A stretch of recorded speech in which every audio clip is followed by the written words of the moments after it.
Good evening, everyone. I'd like to call the Committee of the Whole meeting of Monday, October 19th, 2020 to order. First off, are there any disclosures of interest? Councillor Sharp has given one on item 5A, the Main Street East Heritage District. Any other disclosures of pecuniary interest? Seeing none, I'll move to the approval of the agenda.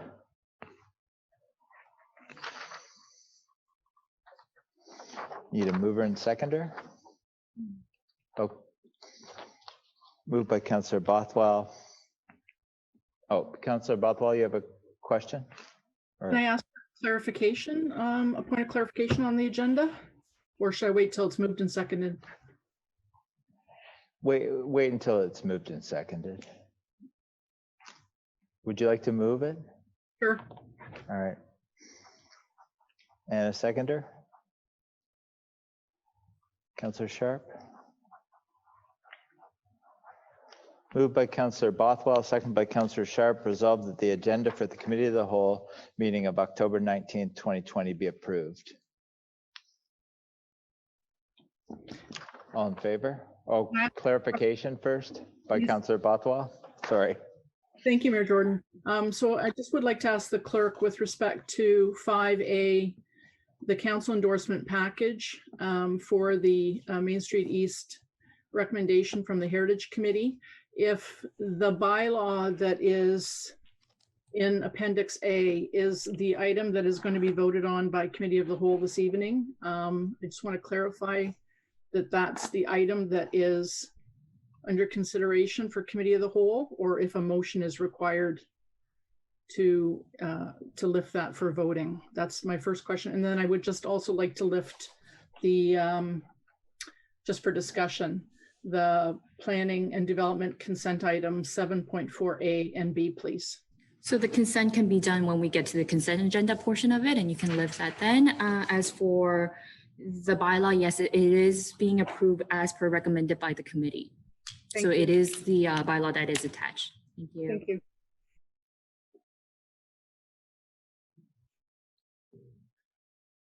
All right, and any other clarifications or comments?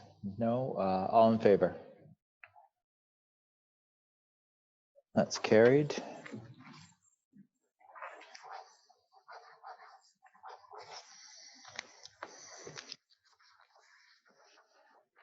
Have an announcement to make. To ensure council is adhering to the town's procedural bylaw and to ensure efficiency of the meeting, council will hear a double beep when a member has reached their 5-minute speaking limit.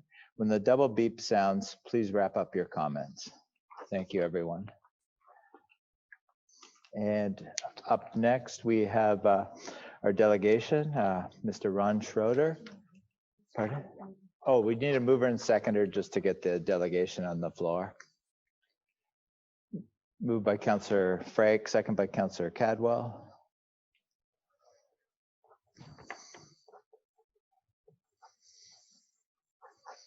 Moved by Councillor Frake, seconded by Councillor Cadwell.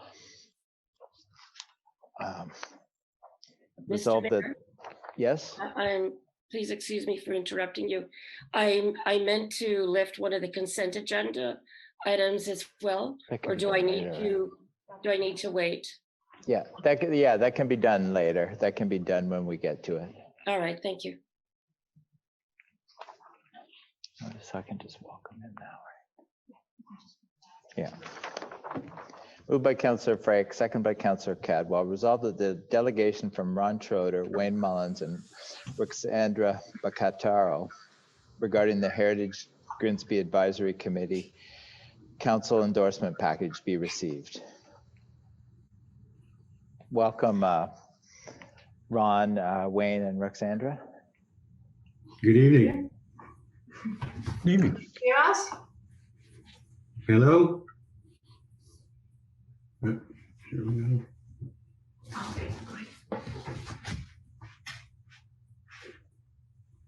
Do we have sound? Yes, we do. You're live, Ron. Okay, thank you. Mayor Jordan, members of council, and fellow citizens. I wish to speak to you tonight in favor of the interim control bylaw and heritage conservation district study. This is what we had requested on behalf of the community with our delegation to council on January the 21st. Tonight, the future of Main Street is in your hands.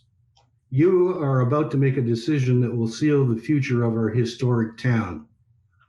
Only 2 years ago, when you knocked at your neighbor's door asking to be elected, they asked you to stop the development train wreck and tame intensification of the old town.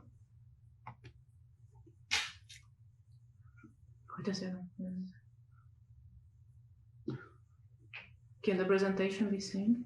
Can the presentation be seen on your end? No, Okay, we need to advance. it was there a second ago.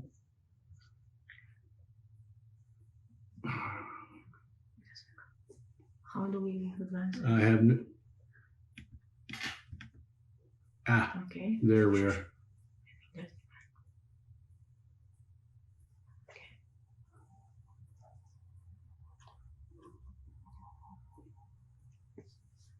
I'm not sure. Okay, let's see if we can advance. Just move your cursor to the little arrow at the right. And that you should be able to move it along that way, I think. Hi there, I'm just gonna stop sharing the screen and reshare with the presentation. Give me one moment, okay? Thank you.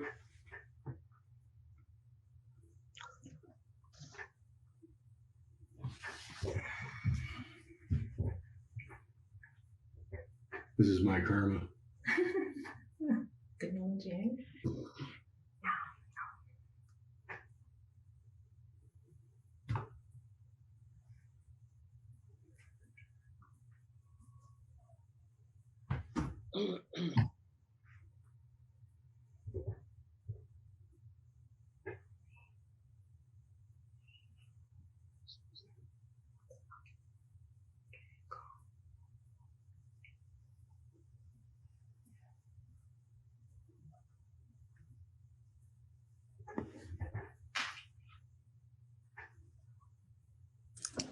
I think you should be able to scroll down your presentation.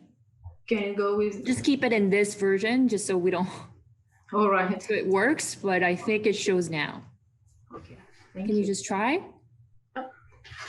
There you go. Okay. Good. Okay. Main Street is a living showcase of Grimsby's early history. It's still there. Some of it's intact, a rare find these days. Beautiful estate homes with large setbacks that tell the long history of our prosperous farming industry, mature trees along the road with generous views of the escarpment. They're all part of the character that our community cherishes and out-of-towners love to see. Today, our community is starting to see the effects of the development first decisions made by the old council. Now you have a chance to not repeat those mistakes. This image is of a current situation in a cultural heritage landscape. Our cultural heritage landscapes have no teeth to prevent inappropriate development unless they are part of a heritage conservation district plan. Some councillors appear stuck with wanting a secondary plan for Main Street. The secondary plan, no matter its stated goals, does not cap development, especially on main streets, which are now recommended by the province as targets for intensification. The Planning Act allows developers to request amendments to a secondary plan after only 2 years. That includes overriding the limits for height, mass, setbacks, and land uses. Each development proposal that reaches LPAT will be interpreted and evaluated through the lens of intensification and land use policies along a transit corridor, rather than ensuring first that the proposed development fits within the historical context of Main Street.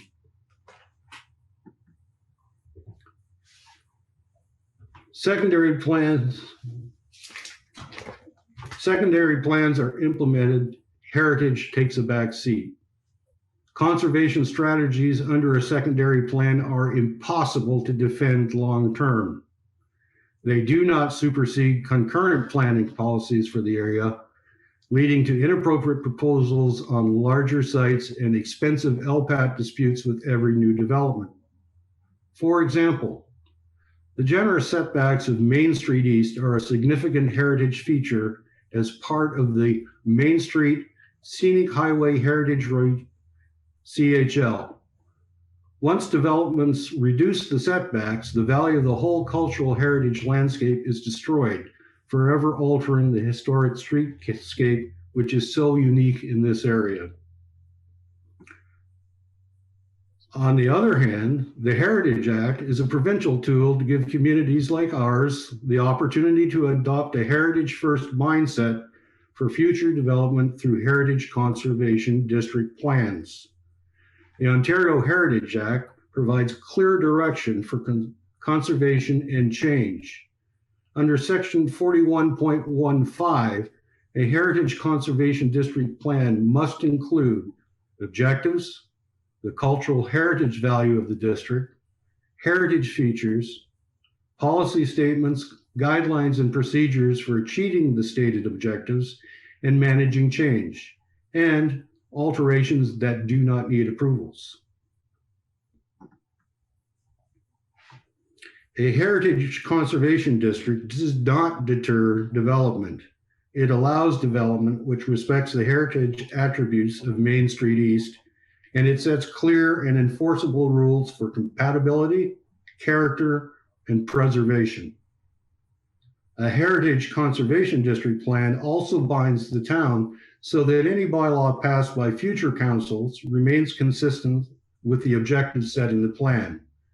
This protects homeowners from inappropriate infills on neighboring properties and reduces controversy with developers during the planning application process.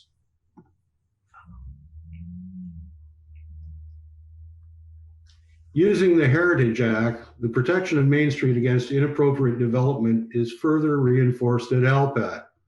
A heritage conservation district plan prevails over any planning regulations conflicting, giving an unmatched advantage the Planning Act cannot offer. Our community will surely appreciate this. The character of our Main Street is in imminent danger. It's imperative that the interim control bylaw and the starting of the Heritage Conservation District study be approved tonight. A vote to deny or delay this action is a vote to forever compromise the character of the whole of Main Street East. Now is the time to protect Grimsby's heritage. Your vote is to start a Heritage Conservation District study now is essential to protect the historical value of Main Street East. Let's start on that path now while it's not too late. This study will evaluate and document what is important to protect, recommend boundaries of the district, as well as strong enforceable policies to guide responsible development.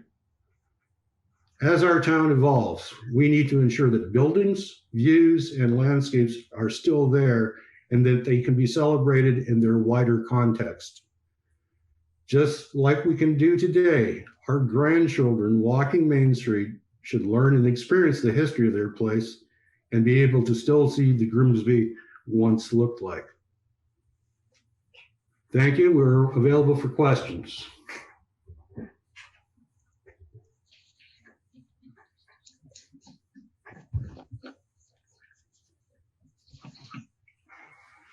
I think we're going to take questions and comments after, so if you could stay with us. We're going to deal with the next, the heritage minutes first. So I'll read this first. Moved by Councillor Frick, second by Councillor Cadwell. Resolved that the delegation from Ron Schroeder, Wayne Mellons, and Roxandra Bacataro regarding the Heritage Grimsby Advisory Committee Council endorsement package be received. Recorded vote. Councillor Bothwell? Yay. Councillor Dunstall? Yay. Counselor Frake, Yay. Counselor Cadwell, Yes. Counselor Ritchie, Yes. Counselor Sharp, Yes. Counselor Vane, Yes. Counselor Vardy. Yes. Myself, I'm a yes, so that's carried.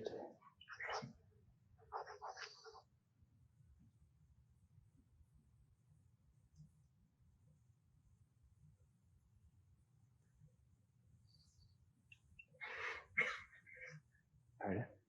Yes, the presenters will just be put in the waiting room, and then you'll be called back for questions after, if needed. Thank you. Need a mover and seconder for the Heritage Grimsby Advisory Committee Council endorsement package.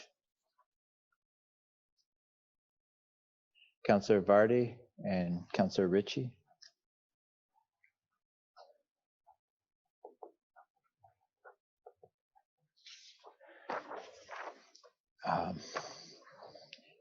That's moved by Councillor Vardy and second by Councillor Ritchie. Questions and comments or any? Councillor Dunstall.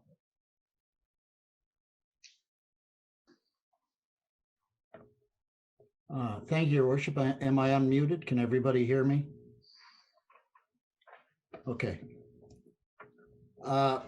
Since the motion was brought forward by Councillor Bothwell, I have a few questions about the motion and the bylaw. I was curious to know if Councillor Bothwell wrote the bylaw. Maybe she could speak on it. I provided the bylaw to the clerk. You provided the bylaw to the clerk, For but this, did you write the bylaw is what I'm asking. I how- contributed to the bylaw. You contributed.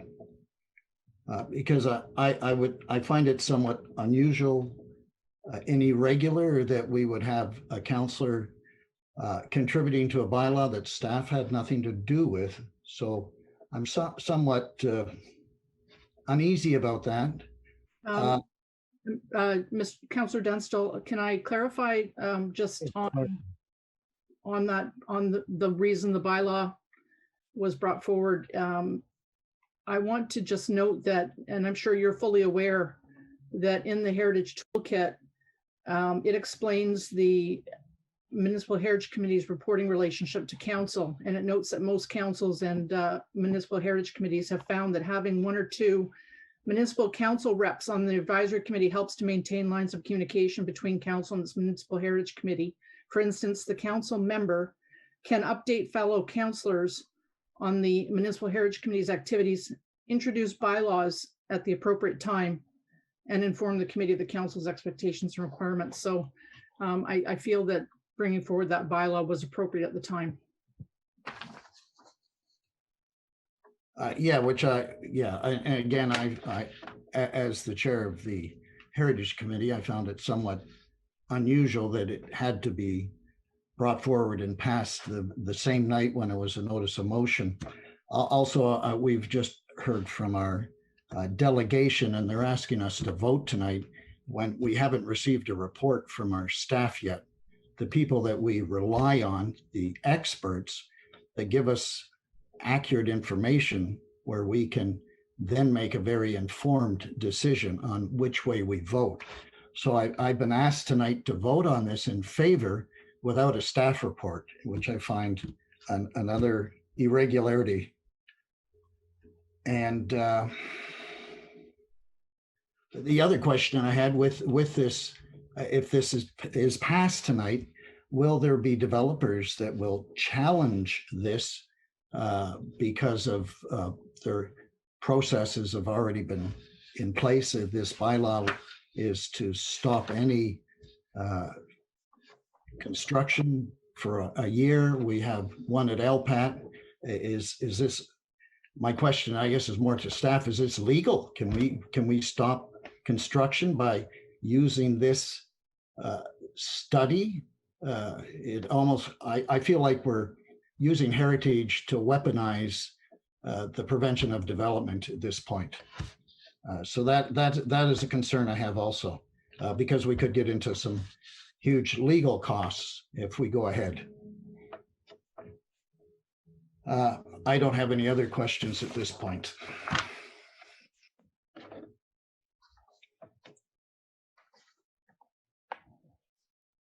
Councillor Bothwell? Thank you, Mayor Jordan. I think what came out at the Heritage Committee meeting was as well that we've had this on our agenda for some time. This was a priority set in our work plan. It was, council was aware, have had a number of presentations from community advocates asking for a Main Street study. A Heritage Conservation District study now they've on a number of occasions asked us to do this. I just want to go and make a bit of a comment here that I'm thankful to serve on the Heritage Grimsby Advisory Committee alongside other passionate council appointed citizen members with significant education and historic heritage experience to advise and assist council on all matters relating to parts 4 and 5 of the OHA. Our OP is very strong as well on cultural heritage language, and it states the goal is to protect cultural heritage resources, which are important to the identity and character of the town. It also states that the town shall undertake heritage plans and programs in accordance with the system of priorities. In particular, the following shall be identified as priorities for the town. And section B says the protection of the Main Street corridor. That's what we're doing. The town may by bylaw designate a property or a district to be of cultural heritage interest or value, and that further that prior to the designation of a district, the town shall adopt this bylaw designating the setting area for the purposes of designating the HCD. Some other reference documents here from the Heritage Conservation District's overview of Heritage Conservation District designation. It talks about, this is actually the toolkit, what are the benefits? And it talks about the immediate benefits or a planning process that respects the community's history and identity. District designation is one of the best ways to ensure that this identity is conserved. Are we threatened by development? Yes. Are we going to get challenged? Yes. Can we stand our ground and say this is a valid study? Yes. We can do that because we've laid the groundwork. 2015, we have CHLs, we have 39 CHLs that were put together. We're moving forward on those. We're saying that these are important. It's in our strategic priorities. It's in our official plan. We have all the directives that allow us to do this. Why are we doing it now? Yes, there are threats to our cultural identity. There are threats to our small town character. There are threats to what is important to this community. Will a developer say we're doing it because of them? Well, that's fine. Maybe we are, because we're protecting what's important to the citizens of this community. I had a whole speech written, but you know what? It's like, that's fine. Let them challenge us, because Guelph got challenged when they did their HCD and they won. There was questions about, was the study done properly? Was there public consultation? And it was all found that if we follow this process under the Act, and we're following the process as is prescribed under the Act to the letter, then we're doing everything that's right. So I say, yeah, go ahead and challenge it. We received the, and then there's another statement in the Heritage District Works Heritage Conservation District Study Summary Report 2009 by the Architectural Conservancy of Ontario that says, it should be noted here that some developers have appeared before the Ontario Municipal Board and attempted to portray heritage conservation districts as an anomaly in the land planning process, as a roadblock to good planning, and as an obstacle to achieving the overall goals and policies of the Provincial Policy Statement and the Places to Grow Act. In our opinion, this is a misreading of the legislation, which ignores the history of the development of the current planning regime and disregards the provisions of the Canadian Institute of Planners Statement of Values that charges members of the profession to conserve cultural heritage. As well, PPS 2020 states that the province's natural heritage resources, water, agricultural lands, mineral resources, and cultural heritage and archaeological resources provide important environmental, economic, and social benefits. The wise use and management of these resources over the long term is a key provincial interest. This is the only place in the PPS where a key provincial interest is identified. And further, that Heritage Conservation District designation is not intended to prevent development. It enables the council to manage and guide future change. This kind of guidance over 1/10 of 1% of the province in the promotion of a key provincial interest is not an onerous burden on the land use planning process. The province does not intend that Heritage Conservation District plans will preserve each detailed aspect within it as if it were a museum, but it does intend that a district plan will control change so that it contributes to and does not detract from the district's special character. The law intends that Heritage Conservation District plans will conserve that character forever, or until council de-designates the district, whichever comes first. The province does not intend that conservation comes with a sunset clause to be invoked when a developer sees a potential for profit. So we received the 2015 Prince of Wales Award for what, as a town, we value. And just you can go and read it. It's on the wall at Town Hall. But there's a plaque, there's a letter, and it's awarded for municipal heritage leadership. It's a pretty prestigious award. There's only 16 of them, I think, since 1999 awarded, and only I think 6 in Ontario. The Prince of Wales Prize, in addition to the plaque, a framed scroll and a pennant from His Royal Highness the Prince of Wales, provided a letter to Grimsby to mark the awarding of his award. In it, he states, "It's no exaggeration to say that Grimsby has shown a remarkable dedication to valuing and protecting its natural and built heritage. Though challenged with considerable development pressure, Grimsby has embraced heritage conservation as an effective means of creating a livable and vibrant community." That's what we're doing with this bylaw. And I just am going to stand by that we are supporting what the community has asked us to do. We are preserving what is important to this community. And I think that we just have to move forward with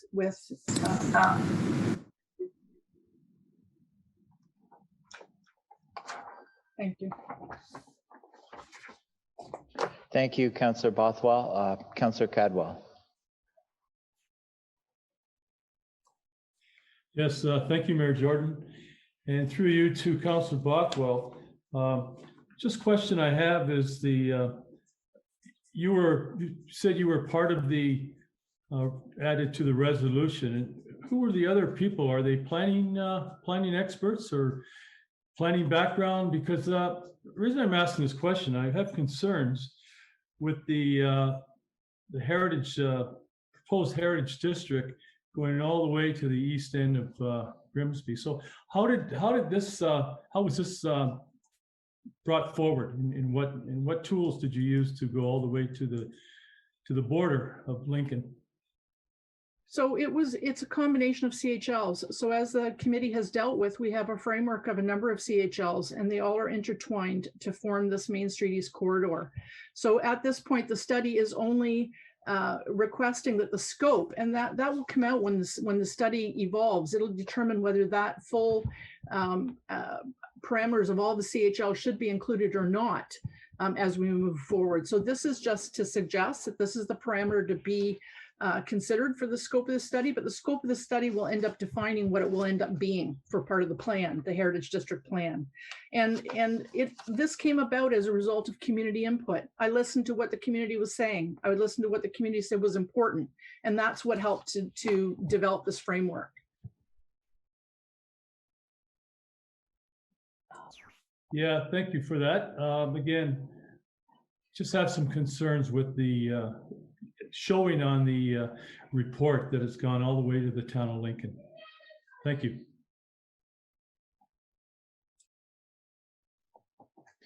Thank you, Councillor Cadwell. Councillor Ritchie. Thank you, through you, Mr. Mayor.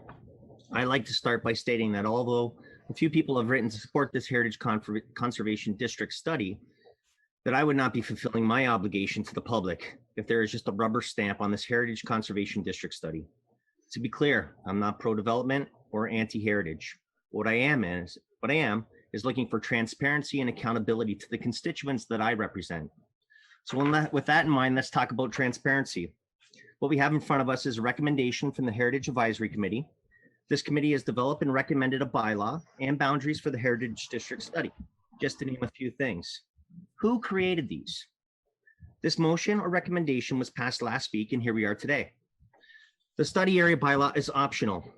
And since the bylaw is only effective for a 1-year period without possibility of an extension. Because of this, municipalities may prefer to proceed without this bylaw until an initial research phase has been completed, where there's a better sense of community interest and the heritage attributes and potential boundaries for the district are more clear. The study area bylaw can be adapted, but is not required for designation of a district.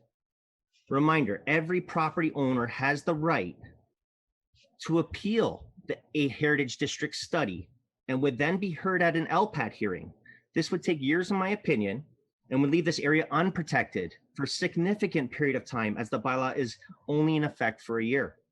I ask, has the town of Grimsby staff been consulted with the HDS, the Heritage District Study? The Ontario Heritage Toolkit for Heritage Districts can be found online, and I encourage everyone to read the 52-page document, as I was encouraged to read it by a constituent. This bylaw, according to the toolkit, states the municipality must publish notice of the bylaw in a local newspaper and notify every property owner in the HDS area individually. There are objections to the bylaw. It can be appealed to the LPAT by filing a notice with the municipal clerk. The board will hold a public hearing to hear the objections and will decide on the acceptability of the study area bylaw or any interim controls adapted under the bylaw. Subsection 40.1-2 of the OHA provides council with the option to put in place interim control measures within the study area when it designates an area as a heritage conservation study area. The interim control measures prohibit or set limitations with respect to alterations of property and new construction, demolition, or removal of buildings or structures. The purpose of interim controls is to protect the integrity of the area while a study is underway. Interim control measures are in effect for a maximum period of 1 year. The municipality will not be able to extend the study area interim controls beyond the 1-year period. The controls are also subject to appeal, which can delay the completion of the study. I do not believe this has been done. And the passing of this bylaw tonight or the next meeting without doing this, we would be in contravention of the act. We would not be transparent, as it states every property owner shall be given notice individually. Passing this bylaw without control measures could also leave the door open and may not protect the area. Now, we've heard from delegations, constituents, and some bloggers that a historic alignment of Main Street is a reason for this study. And yes, we did incorporate this philosophy in the new development of Brandhaven Homes and their frontage on Main Street. Yet I'm having a difficult time trying to understand why properties have been left out of the study area on Main Street that incorporate this same principle. The 2 houses on the corner of Main Street and Dorchester are a prime example of this. As a constituent stated to me, and I quote, "If you would take the time to read the Heritage Toolkit on Heritage Conservation District, you would be hard-pressed to believe that applies to the physical area as map attachment 1 that has been submitted with the proposed bylaw. The map purposely attempts to create a district where none exists. When I see a study that includes the YMCA, Wills Motors, TSC, and multiple non-heritage properties, I know town staff did not have any input. Here is an excerpt from a report signed by official planner in September 2019 from Heritage Committee documents regarding development for 314 Main Street East. Staff heritage analysis to assist committee review. The subject lands for the location of the former Moore House at 314 Main Street East. The merits of designating the dwelling were investigated by council in 2017, but it was determined that the significance of the dwelling did not provide a robust case for designation, and as such, the intention to designate the building was revoked, and the building was subsequently demolished. When we have reports from our town that will go against the scope of this HDS, are we wasting money? Are there areas that may meet the criteria? Bottom line, without a fact-based defined area, we are misusing a bylaw and wasting money. The toolkit states that initially we should be looking at areas that have changed little since first developed and contain buildings, structures, and spaces with linkages and settings as originally planned, still substantially intact. For example, a group of civic or institutional buildings located around a public square or a waterfront area with its marine-related structures.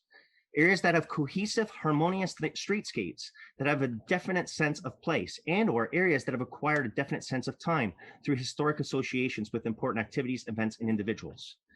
This now brings up the scope of the study, but more specifically, the boundaries and costs. This council has put aside $125,000 to accomplish the study. Does anyone know what the financial implications of this study are. How and why are we proceeding without knowing potential costs? I believe if we involve our staff and allow them to research, they'll be able to provide more accurate information. Councillor Ritchie, sorry to interrupt, but your 5 minutes are up. Yeah, I'd like to so ask you- for an extension. I'm almost finished. I have one paragraph left. Well, then, go ahead. Thank you. Well, we need a vote actually as according to our procedural bylaw. Okay. By raising a hand, if you. All right, you can Thank you. continue. So for myself, I have done some due diligence on this matter, and I find it irresponsible to pass a bylaw without notifying every property owner, confirming boundaries without professional consultation, passing this recommendation without knowing possible financial implications, and passing this recommendation without hearing from our professional staff, and not just hearing about the HDS, but also hearing about all possibilities, including a heritage landscape study or other options. So I ask our staff now, I would like to ask our staff, do they know what the financial implications are? And not just of the study and the scope going to the eastern boundary, but also if people appeal this decision. As soon as this bylaw is passed, the toolkit states that every property owner has the right to appeal the HDS. What is the financial implications of that? Even if we get 10, I'm just curious.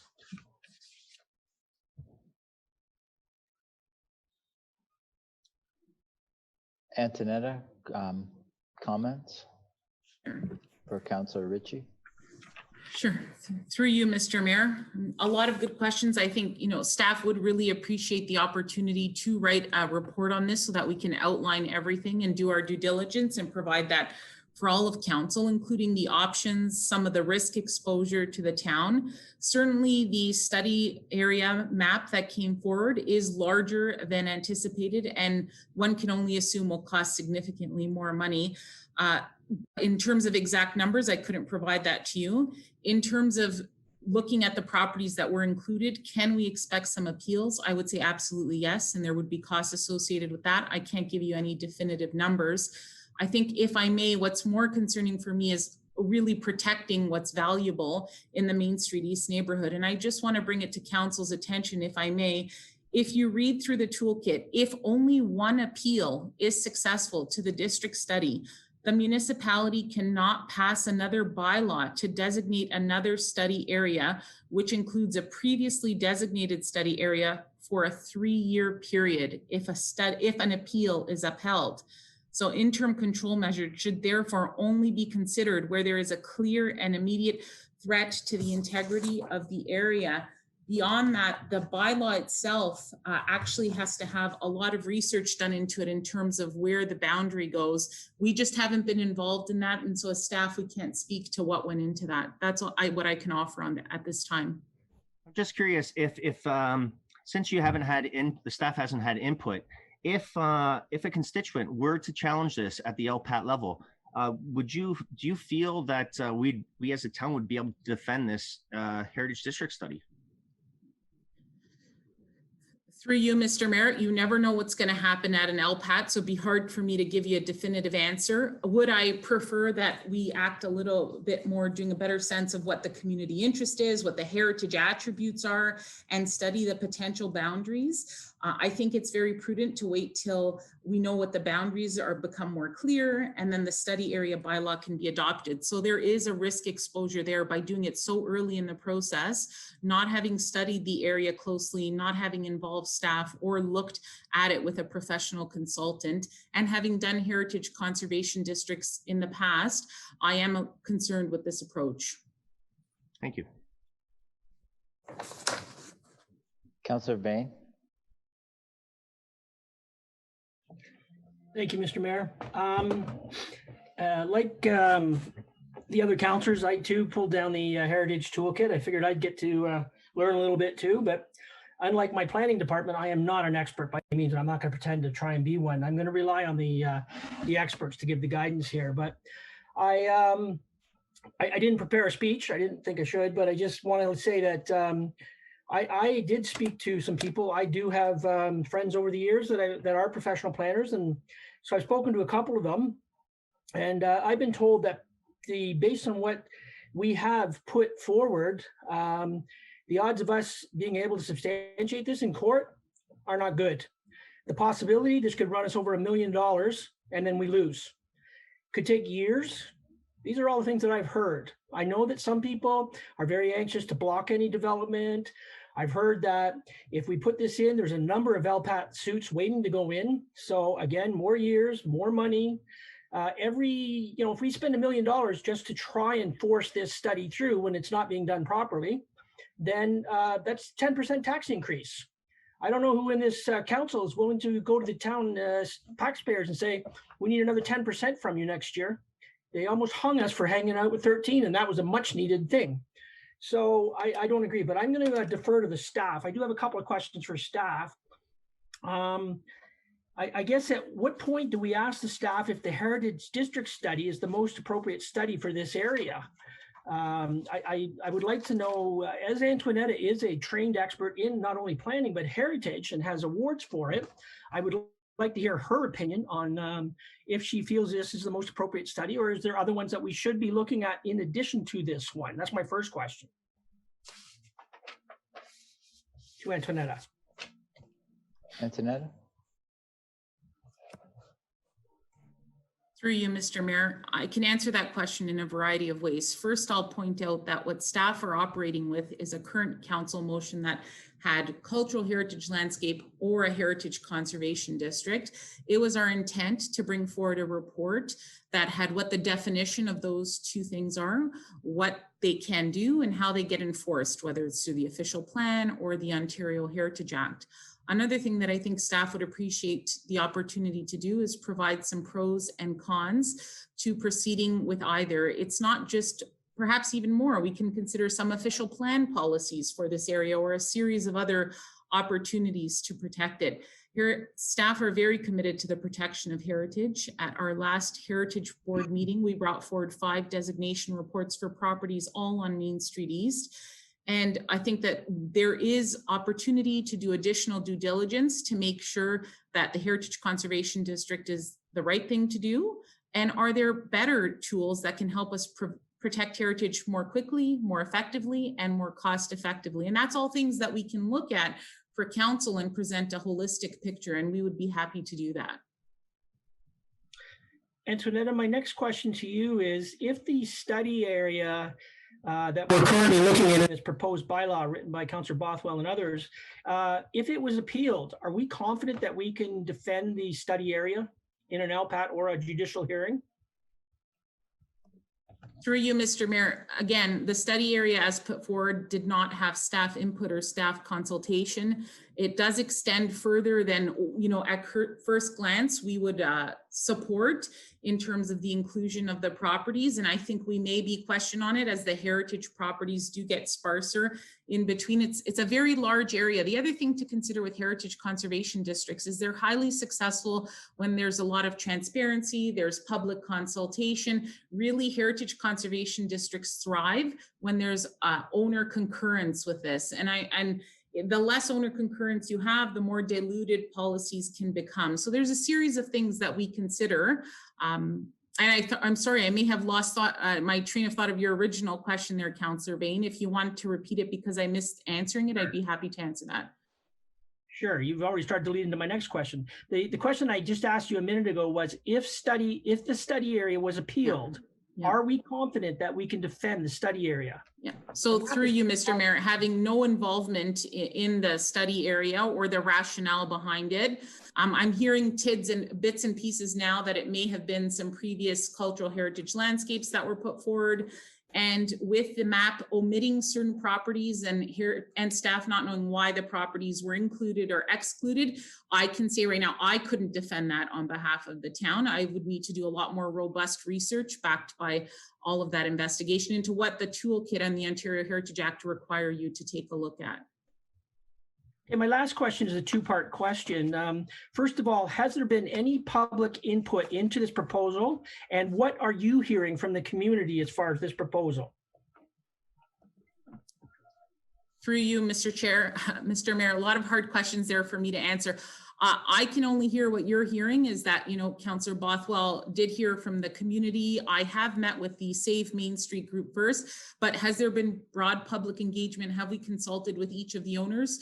I have not been involved in that. So I can say from my perspective, no, there has not been public consultation and engagement on this process in terms of getting to this study area and this bylaw. So I can say from that end, no, there has not. There have been people who have been calling me afraid. They don't understand what the bylaw means for them. They're a little concerned why some properties are included and excluded. And I've dealt with a series of phone calls over the week, and to unfortunately, which I haven't had a lot of information to provide them because I just don't know what went into the creation of the district study, area study boundaries. I just am not aware of that. So I have received some people who are just a little alarmed how the process is unfolding and how they're going to be involved moving forward, if at all. So your recommendation overall is that you feel this should come back to you and the staff for your recommendations, your professional experience, and not be acted on by emotions of certain individuals. I think through you, Mr. Chair, it's always prudent to have as much information as you can. Oh, Point of order. I think that comment was out of line. Mr. Mayor, could you rule on that, please? Yeah, it was, in my opinion, yeah, I'm gonna accept that point of order, and I think it was out of order. It was definitely a leading question. You're not giving me an opportunity to speak. That's not fair, sir. Just because I'm not one of your favorites doesn't mean you have that right, sir. I think that's a point of order right now. Mute him. I am telling you that I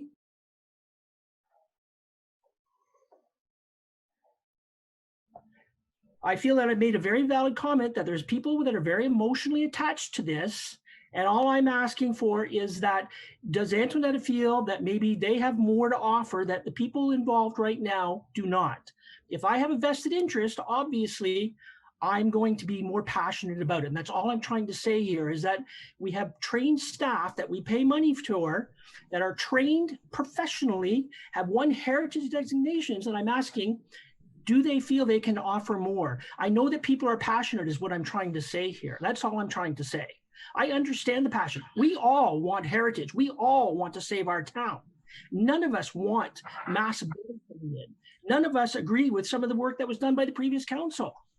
But I'm saying the point is we have to get beyond the passion, beyond the emotion, and try and do this properly, because I'm not prepared to tell taxpayers I'm spending 10% of their tax or increasing their taxes by 10% to do one thing that we did on emotion and we didn't do professionally or properly. That's all I'm saying, Mr. Mayor. I'm not trying to be mean. I'm not trying to take shots at anybody. I'm trying to split the facts from the emotion. That's all I'm saying. So I apologize if that was misunderstood, but that was not my intention to be mean or anything. I'm asking a professional planner, does she feel that this would be better brought back to the staff without the emotion involved and let them do what they were trained to do over many, many years and won many awards? Great. Your 5 minutes are now up. Councillor Bain, Councillor Vardy, thank you. I'm still waiting for Antoinetta to answer that question. Mayor, if I can interject. Well, I think I have the floor. May I continue? CAO. Yeah, the director of planning has already made her recommendation. There's no need to answer that, Mayor, yes. So thank you. Thank you. Councillor Vardy. Thank you, Mr. Schlang. Thank you. Thank you, and if I could not be interrupted. I have just some comments to make. And, you know, I'm hearing the comments of others. And I hear people talk of their fear about what's this going to cost, yet we'll buy a $75,000 lawnmower in the middle of COVID when the parks are closed. So it doesn't really matter how quickly the grass gets mowed. We buy an expensive front-end loader. Councillor Vardy, sorry to interrupt, but can you just kind of stay on topic to the heritage, please? Yes, I'm just saying that we've made other decisions to spend money that were perhaps less pressing than the decision that we need to take tonight to pay for this study. This is one of our priorities, yet we've put no money to it, no resources to it. And I'm concerned that the more we delay, the more we we push it aside, the less success we'll have in being able to control the kind of development that's actually being planned for Main Street East right now, which is way more than the community wants. And I need to say that I've heard from a significant number. I'm sure I've had calls and emails from, I don't know, 50 to 75 people concerned about what's happening on Main Street. And we were elected to do this. This was one of the reasons most of us came into these jobs. And yet we're letting our constituents down. And I don't want to let our constituents down. So I guess my challenge to Antonetta would be, tell us then how to do it. Not just what are the roadblocks, but it's important. So tell us how to do it, not just, how to avoid it. That would be helpful. Thank you.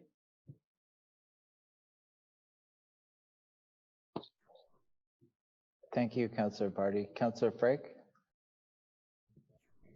Thank you, Mr. Mayor. I do have something I want to say. I've written something down here. I just want a quick question for Antonetta. That is, if we don't put something like this in play along Main Street, what are the potential pitfalls that developers will rush in there and start buying up properties and putting plans of applications in while we're waiting for this study to happen?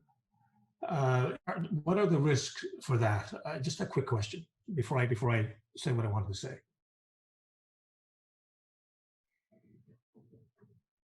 Antonetta?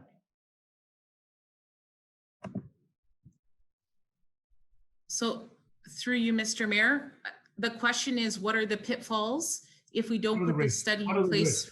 What are the risks? So I think it's not if we don't put this study in place. We're not saying the study is inappropriate. We're saying let's do it.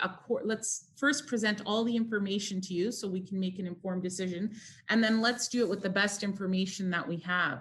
The risks in terms of not having this study in place, there's always a variety of tools that we can use. In terms of putting this study in place in this way, I think, what it may do is get some people's backs up against the wall, feel a little bit intimidated, especially with the size of the boundary. And you may have many people appeal, as I said, the actual study area bylaw, and then we'll have to deal with those appeals. If one of those appeals are successful, we cannot do anything in this area for 3 years. So my concern is if we pass this bylaw tonight and then we take a look and we said, somebody appeals and says, you know what, I shouldn't have been included. And for whatever reason, LPAT agrees that they shouldn't have been included. It says right here, the municipality in the Ontario Heritage Toolkit on page 20, the municipality cannot pass another bylaw to designate another study area, which includes a previously designated study area. So that for 3 years. So that means if we decided, okay, let's shrink our boundaries and do a smaller area, for example, these are just examples for the Main Street East area, we won't be able to do that for 3 years. So you will not have a heritage conservation district. And that's only if one appeal is successful. So this is why I think staff are advocating for us to be meticulous, to do our research, to do our homework, and to bring you a report with some facts so that we know what some of the risks can be and what some of the great advantages can be. We all want to protect Main Street East. There's a series of ways of doing that. Let's outline that in a report, look at some pros and cons, and then we can make a recommendation. Well, I think that the biggest fear is that developers will rush in and fill the void. That's a concern I have, and I think it's a concern that most of our citizens have as well. So, having said that, with this study, if this study goes forward, wouldn't one of the criteria of this study be to redefine those boundaries and speak with the various owners and residents along Main Street to reestablish what the boundary should be? Is that not part of the study that's put forward right now? So through you, Mr. Mayor, yes, eventually, once the study area, the whole study is complete, there may be sort of redefinements of what the area of the boundary should look like.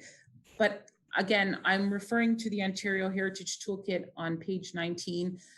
Since the bylaw is only effective for a one-year period, municipalities may prefer to proceed without this bylaw until the research phase has been completed. So let's get a better sense of what should be included before we move forward. When there is a better sense of community interest and the heritage attributes and potential boundaries for the district are more clear, the study area bylaw can be adopted. However, keep in mind, you can still have a heritage conservation district without a study area bylaw. The other thing, to answer your earlier question, as I may not have answered it as well as I could have, is what other tools you said might be available. Individual designation under Part 4 is available immediately, and we can move forward on that. And what we can do, working closely with our Heritage Advisory Committee, is pick the buildings that we should absolutely move forward with on designation immediately. That not only protects those buildings, it also has adjacency policies, and we can ask for peer reviews, we can ask for heritage impact assessments, due diligence, et cetera. And so that those are other tools. There's also some other tools that may be more cost effective. Again, beefing up the official plan in terms of heritage character areas and policies there. So there could be, what we might end up doing is a combination of these things. Maybe it's Part 4, then some OP, and then a heritage conservation district. I think staff and the team just want an opportunity to do some due diligence around this. Thank you, Antonetta. Anyways, yeah, I hear you. Here's the thing. You know, one of the most important things in this town is the protection of our heritage and our culture.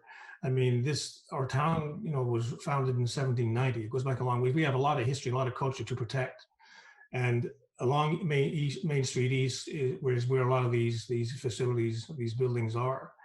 But I just want to say, you know, the protection of Grimsby heritage is something most of us have campaigned on it. We promised our community that we would defend and protect our heritage and culture. We also included the heritage and culture in our strategic priorities, and we also promised responsible management and sustainable growth.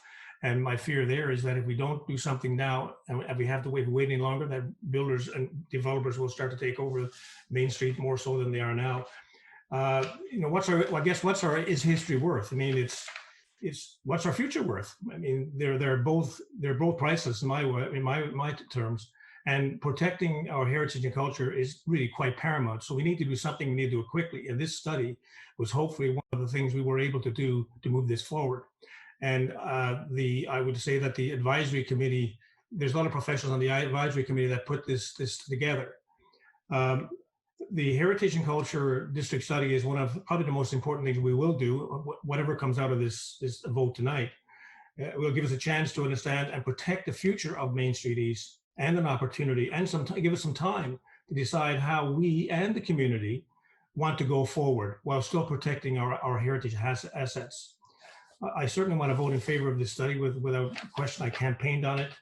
I promised our community, our ward residents, that I would protect it and I would vote in their favor. And certainly I've gotten hundreds of calls, texts, emails, and so on and so forth over the past week or two.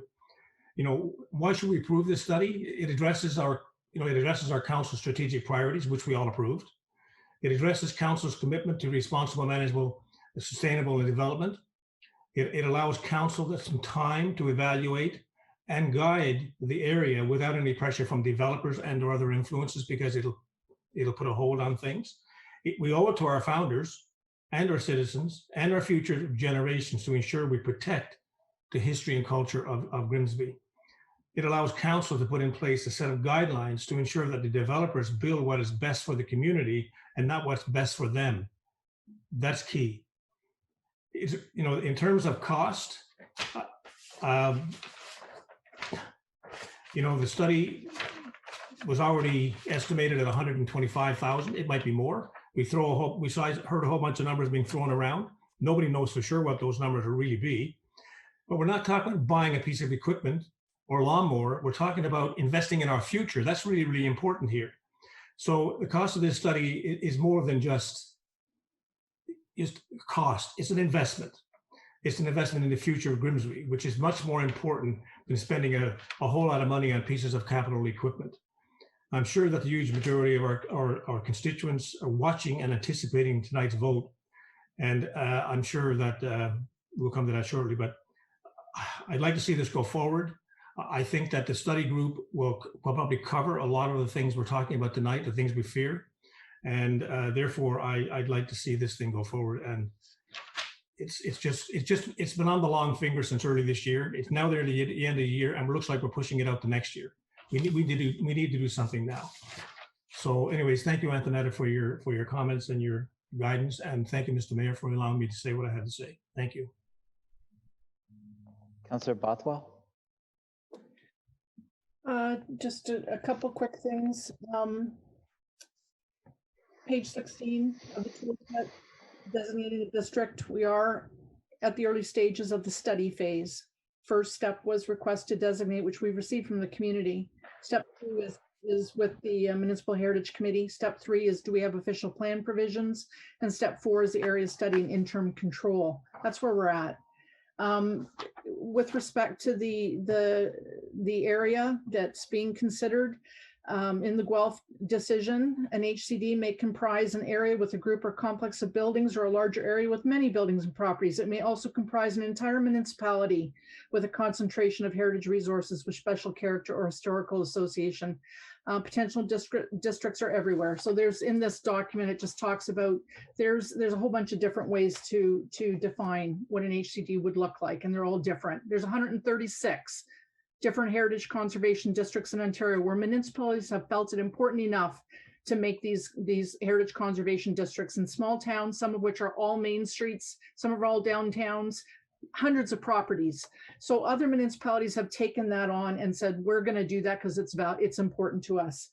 The scope of the study will determine those geographic areas. This motion is requesting an interim control bylaw to pause the pressures that we are under to undertake this study and to define those areas. What I'm going to suggest is a friendly amendment to the recommendations from the committee to state that the draft bylaw, which it says be circulated to staff for comments to be considered concurrently by the committee of the whole, was the original wording in the consideration of this council's recommendations. And I'm going to suggest that we look at a motion that the draft bylaw be circulated to staff for comments and to be returned back to the next committee of the whole for decision.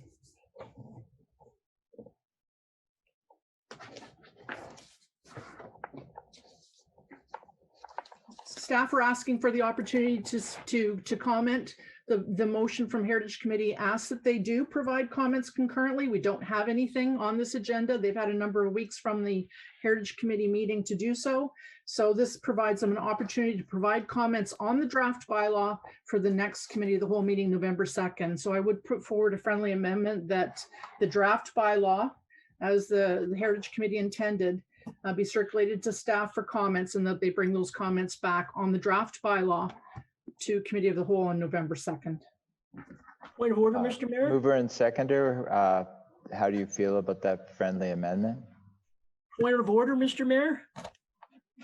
I'm going to ask the mover and seconder how they feel on the, I'm overruling your point of order. Why would you do that, sir? Because I'm asking the mover and seconder, following proper process, I'm asking the mover and seconder. But that's my concern is you're not following proper process, and neither is Councillor Bothwell. She's saying that the staff had this report for several weeks. So you're saying that she gave them direction at that heritage meeting to study this? That's not correct, sir. That's not correct at all. So I believe I second the motion, correct, Mr. Mayor? Yes, you did. So I'm not in favor of this because, again, this only allows for the Heritage District study. Like I stated, 314 Main Street, our own documentation said in 2017 it didn't meet the criteria for heritage. It was demolished. And if the owner of that property were to appeal, this whole district would be destroyed. So I'm not prepared to allow staff to look at only one option. I think we need to hear all the options. And 317 or 314 Main Street East is a perfect example of why we have to send this back to staff.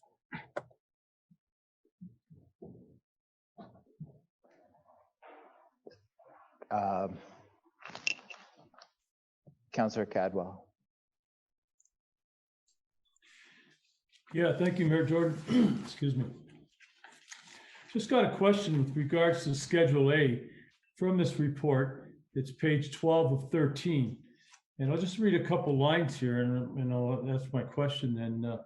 Proposed study area is comprised of all lands and properties with frontage onto Main Street East between Robinson Street to the west and the town's easterly limit. Now, again, I'm looking for clarification. Where it says to the west, is that to the west, like the west on Main Street, going to the west to our other border? Just clarification on that. I appreciate that. Thank you.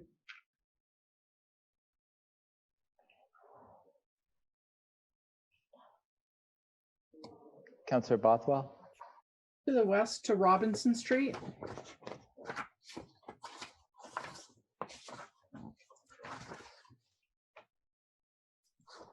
Yes, I understand that it stops at Robinson Street, but then why is the word west in there? That's all.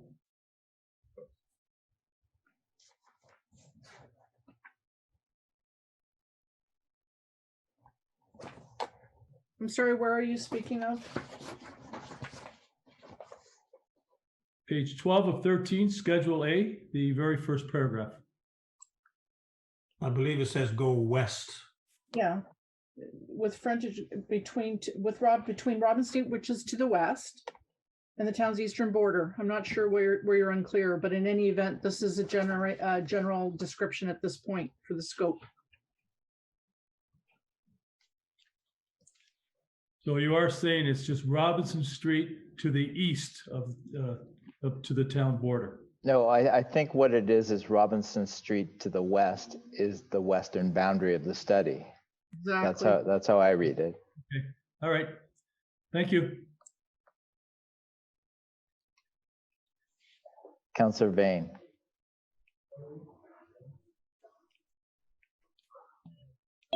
I just want to be very, very clear that I am very much in favor of heritage. I think, as I've said all along, we should be picking properties. The town staff brought 5 at the last meeting, and I commend them for that excellent work on their part, because I believe somebody told me in the past 30 years or something, we've only had 30 properties put forward, yet our town staff can pick up 5 in one meeting. So kudos to them. But the one thing I think all of us as councillors need to keep in mind, we can sit here and complain about, things that were taken out of reserves to buy lawnmowers, whatever else. But at the end of the day, are you willing to go back to your taxpayers and tell them that we have a 10% tax increase and then we potentially could lose this case and then wait 3 more years? So then we lose everything for $1 million and a 10% tax increase. I'm going to file a point of order. Councillor Bain, where are you getting these numbers from? We're throwing around numbers. We have no idea what we're talking about. From experts in the planning field? Okay, who are your experts? Where you're getting the $1 million number from? Because I really want to know. Why don't we ask Councillor Bothwell where her experts are when she does these things? We hired a planner on her behalf for the Main Street thing, and then she voted against the planner. So please don't challenge me, because I'm not going to give you that information just so you can attack them. I'm sorry, not going to happen. It's hardly an attack, Councillor Bain. All I ask is $1 million. When you throw out $1 million number, I think everyone has the right to know where that came from, quite honestly. All right, I will tell you where it came from. The expert that I spoke to claims that this study alone is going to be almost $500,000 for the area that we've picked, and which conveniently excluded certain properties, but we won't get into that one. And then they talk about the potential of the LPAT hearings, the judicial hearings. Can I ask who the expert is? I couldn't hear you. I'm sorry, I was speaking. I couldn't hear you. So the other thing is the $500,000 plus more that potentially in legal fees. Now, I realize Councillor Bothwell says, let's just fight it. That's okay. I've seen her legal bills. The point is, it's got to stop. Let's do this properly. I am just as passionate as everybody else.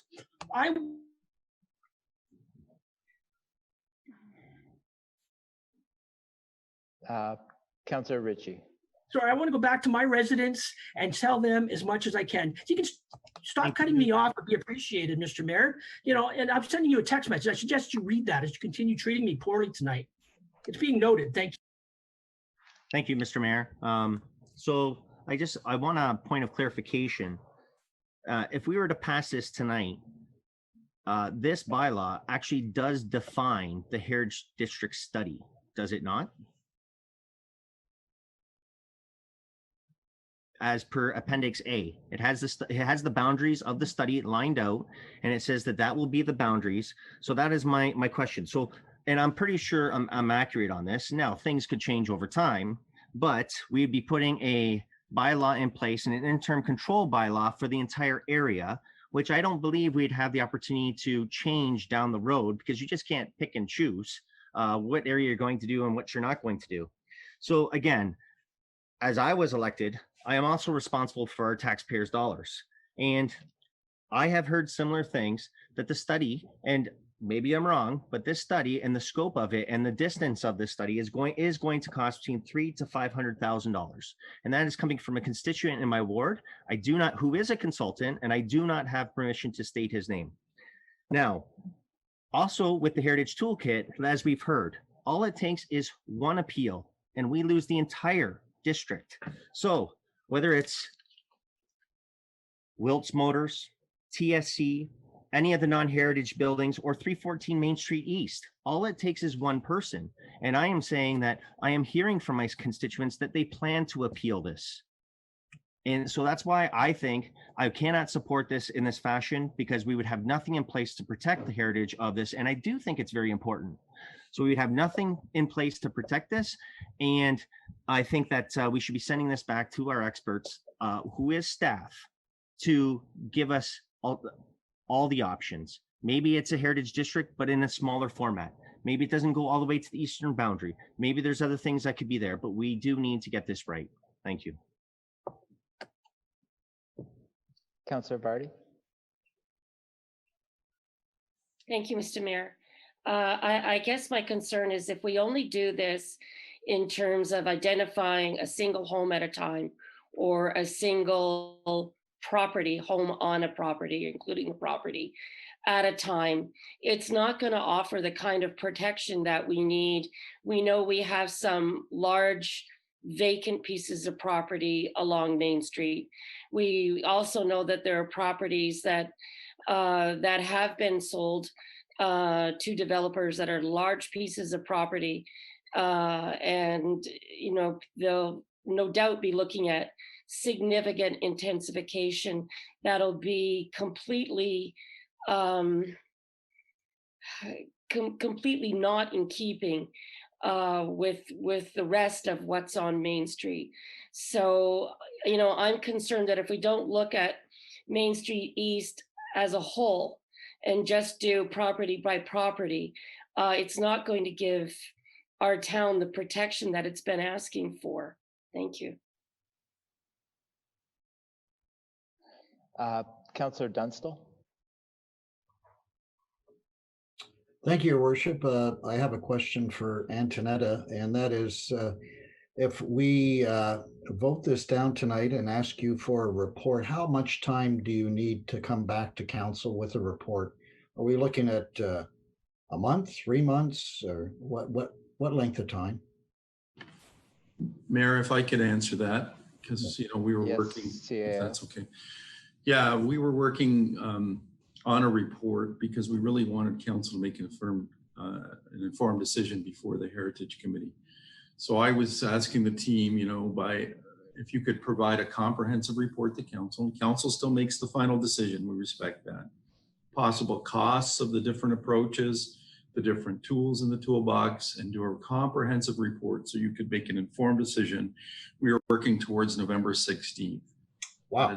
That is not too long away. For our role is to provide you our best advice. It gives us a chance to look at the various tools, and then council make an informed decision. And of course, you're the decision makers who would respect that. But I think for us to be responsible to this council, to this community, we would like us to provide a comprehensive report to you as our strong recommendation. And we'd be ready by November 16th. Thank you. Thank you. Everyone's spoken twice on this now, except for Councillor Frank. So just want to. Councillor Bothwell, you have.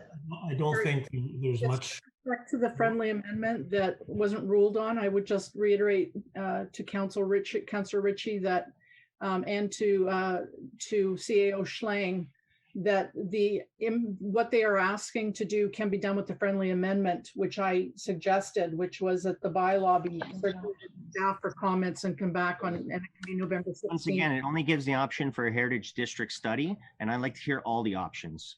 I'm not saying a heritage district study is not incorrect, but maybe it's a smaller scope. I do not think that it should go to the eastern boundary of this town.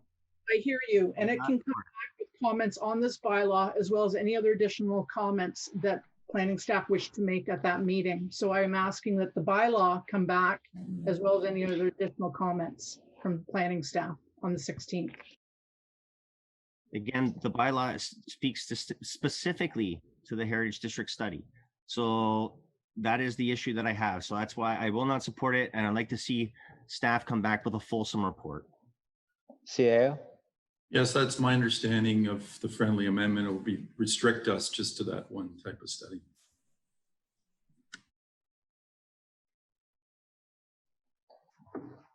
All right.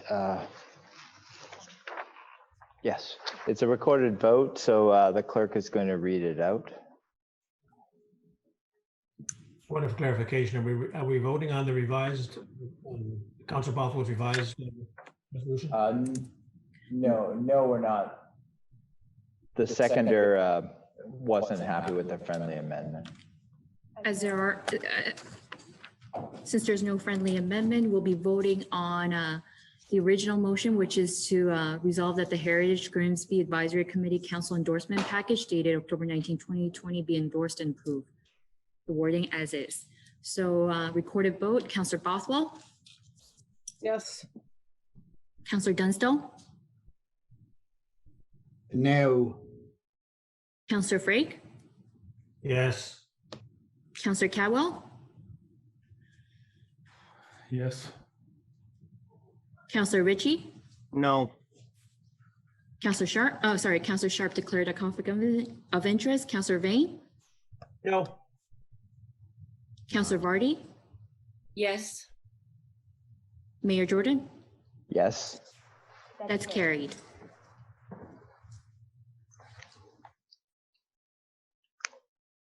All right, where are we now?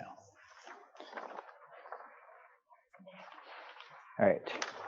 Need a mover and seconder for the adoption of the minutes of Heritage. Councillor Frake, Councillor Bothwell.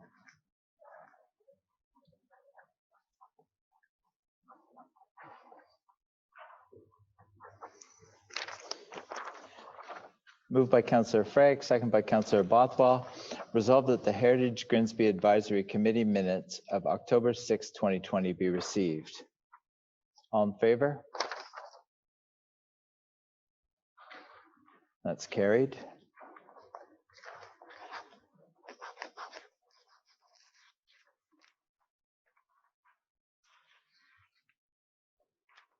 Now, the consent agenda minutes that want to be lifted, people can speak on that now. That's right. Councillor Bothwell. Just to lift 7.4A and 7.4B, please. All right, that will be noted. Councillor Frake.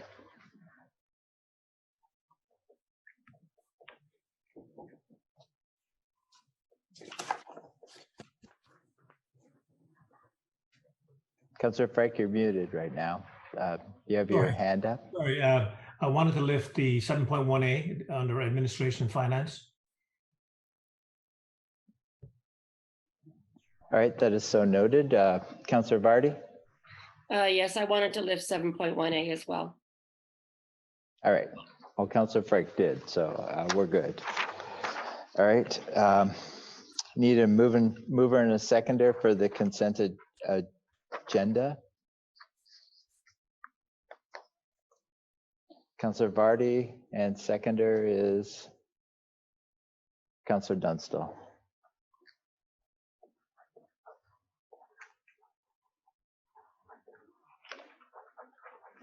Moved by Councillor Vardy, second by Councillor Dunstall. Resolved that the Committee of the Whole hereby approves the following items and that the various consent items be approved and on the recommendation as contained therein.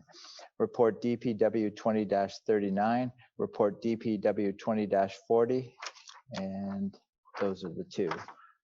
All in favor? That's carried.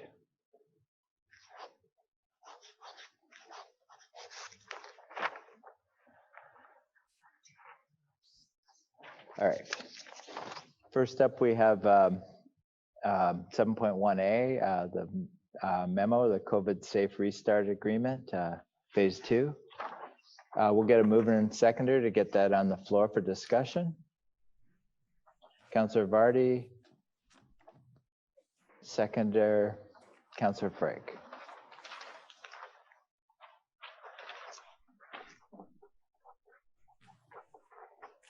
I'll just read the resolution. Moved by Councillor Vardy, second by Councillor Frake. Resolved that the memo regarding COVID Safe Restart Agreement Phase 2 be received for information. Discussion, Councillor Vardy.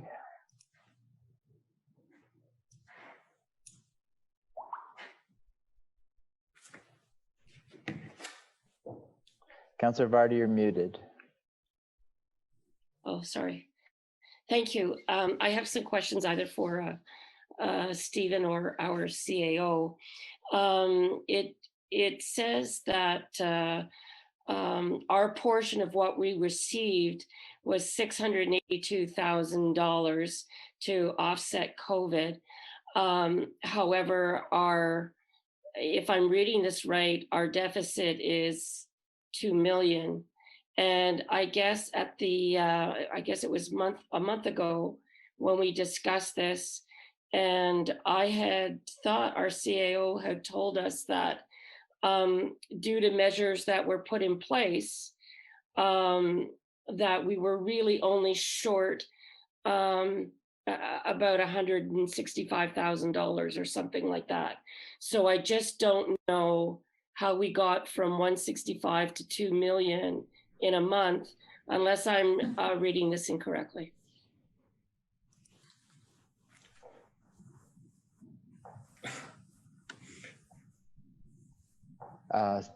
Stephen or CAO? CAO, Harry?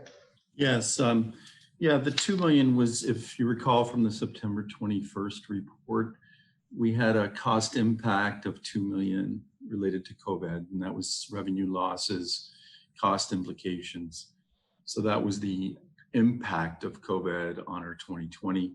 But as you know, we've been covering all the mitigation. We were able to mitigate almost all of it by cutting services, laying off staff, acting very quickly in those areas. And we needed about 131,000 of that 682,000 to ensure we had no deficit. So we're forecasting zero deficit because we've offset all that. Apologize if it wasn't accurate. No, I just wanted to make sure I was understanding it. Thank you very much. Thank you, CAO. Seeing no further questions. Moved by Councillor Vardy, second by Councillor Frake. Resolved that the memo regarding COVID Safe Restart Agreement Phase 2 be received for information. All in favor? That's carried.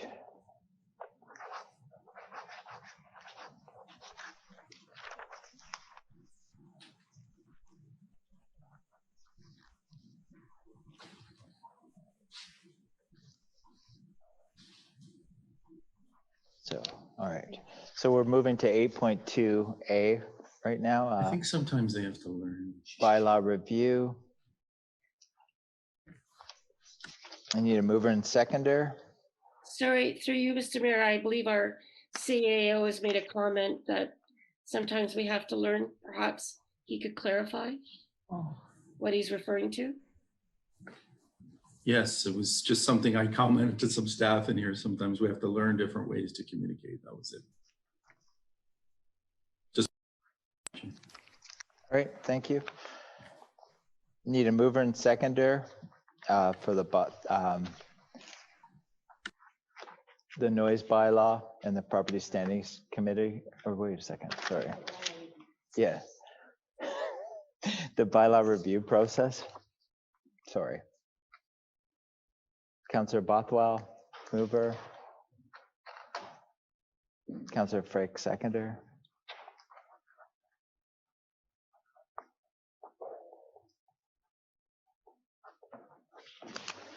Moved by Councillor Bothwell, second by Councillor Frick. Whereas a number of the town of Grimsby frequently referred to bylaws have not been significantly updated or reviewed for many years, and whereas regular review and updating of bylaws ensure they remain relevant and applicable to the current environment, community needs, federal and provincial legislation, and whereas monitoring regularly reviewing and updating bylaws aligns with council's strategic priority of accountability and transparency, now therefore be it resolved that staff be directed to identify and develop bring forward cyclical schedule of frequently referred to bylaws indicating the date by which each should be reviewed, notwithstanding that bylaws may be reviewed at any time outside the schedule should immediate need arise,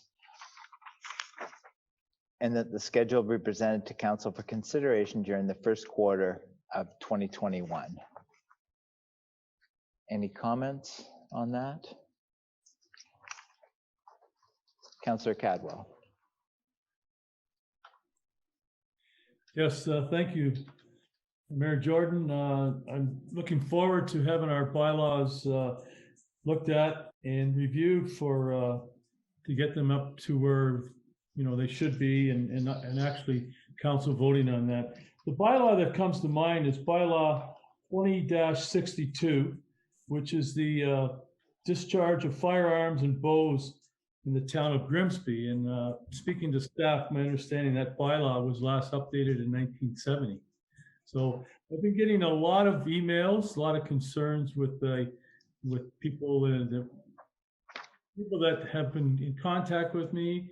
I believe they are hunters in that. So yeah, I look forward to that, us reviewing that bylaw. I've spoken to our neighbors in West Lincoln and Lincoln, spoken to councilors there and what they're doing. So I just want to, a comment, look forward to the bylaws being updated. Thank you. Thank you, Councillor Cadwell. Seeing no further comments, all in favor? That is carried.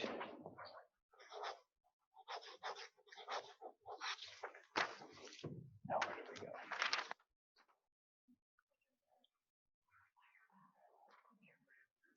Where is that? All right. Now we're at 8.2B, open air burning bylaw. Need a mover and seconder on that. Moved by Councillor Sharp. Seconded by Councillor Cadwell.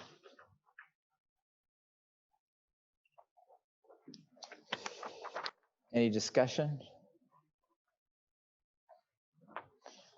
Councillor Sharp. Thanks, Mayor Jordan. So I brought this through notice of motion at our last meeting. I've had some discussions with a few members unofficially, with a few staff members and the fire chief. And we've loosely talked about reviewing our open air burn bylaw and aligning it with Lincoln's bylaw. I guess Lincoln has a permit system that allows certain fires on certain properties. And so I'd like to refer this report to the fire chief and he'll bring it back to us at the next meeting. That's all. Thanks. Great. Thank you, Councillor Sharp. I think the resolution will satisfy what you want. CAO Schlang? Yeah, I just didn't want to overpromise, underdeliver. I know that the chief wanted to get some input from council, so it might be November 16th, but he'll try his best effort, either or 2nd or the 16th. Yeah, that's okay. 16th, the 2nd. I mean, at a future council meeting. Thank you. Thank you. All right. Thank you. And seeing no further questions, moved by Councillor Sharp, second by Councillor Cadwell. Resolved that council direct the fire chief to bring a report on the current bylaw 12-40 open air burning and any recommendations for the November meeting. All in favor? That's carried.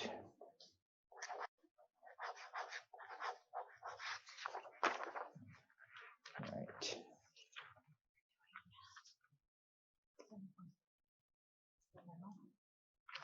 All right. Now we're back to 7.1A.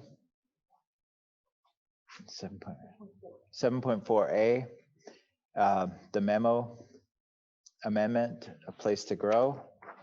Need a mover and seconder to get discussion going. Councillor Bothwell, Councillor Sharp.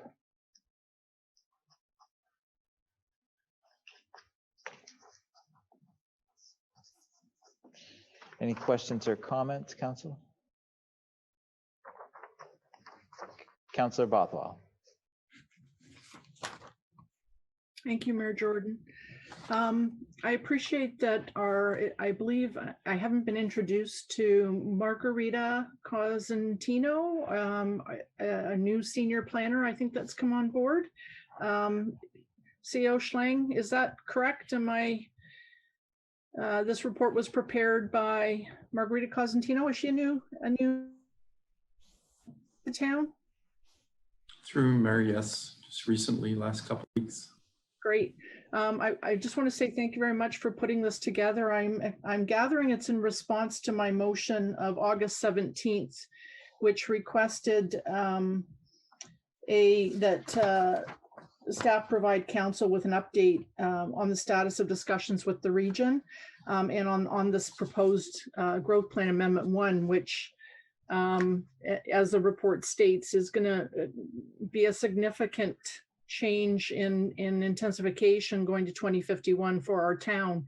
I appreciate the content of the report. It kind of reiterates a lot of just what is in the overall view of what the bill entails, the growth plan amendment 1 entails. I was hopeful to see, and I see in her last paragraph that she notes that staff will continue to review the policy changes, assess impacts, and consult with the region as it prepares their MCR, which is their official plan review.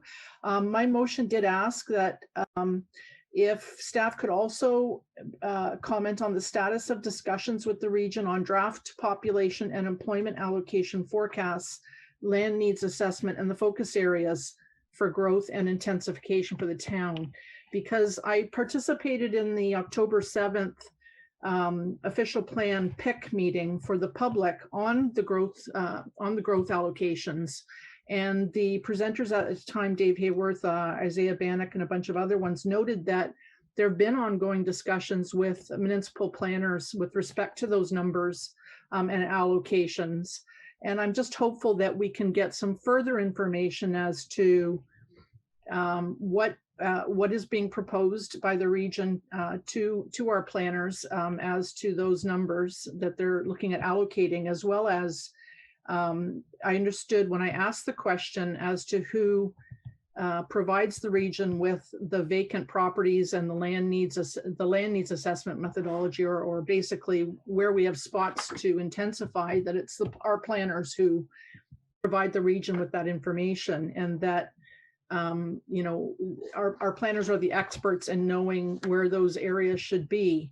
So I'm just hopeful that we can have our planners come back to council and give us a bit of feedback onto where they're seeing that those targeted areas and those population intensification areas as they're discussing it with the region as well, so that we can get a picture rather than waiting till the end of the process and then getting it as something we just have to put in our official plan. Here's your new number, and then we find out at the end. It'd be great if we could have an update.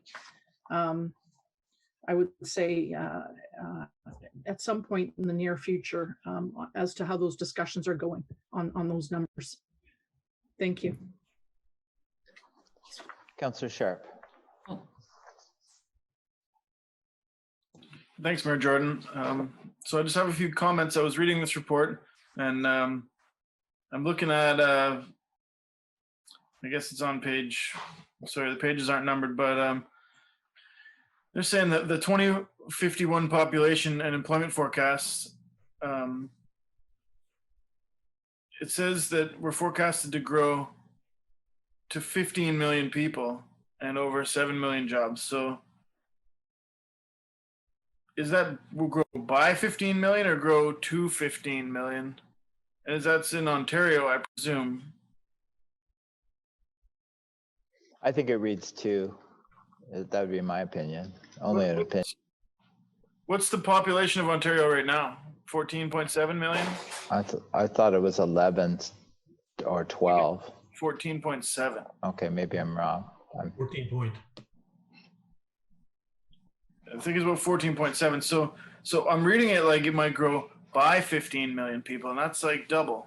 So and then so where I'm concerned is we talk about this development pressure, and so I was at one of the regional official plan amendment public information sessions.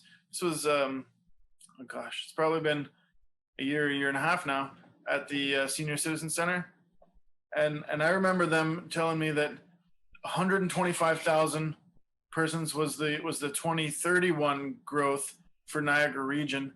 And they said that 7% of that growth would be directed through the official plan amendment at Grimsby. And like the rough math, it's like 9,000 people. And we have about 30,000 people currently in Grimsby.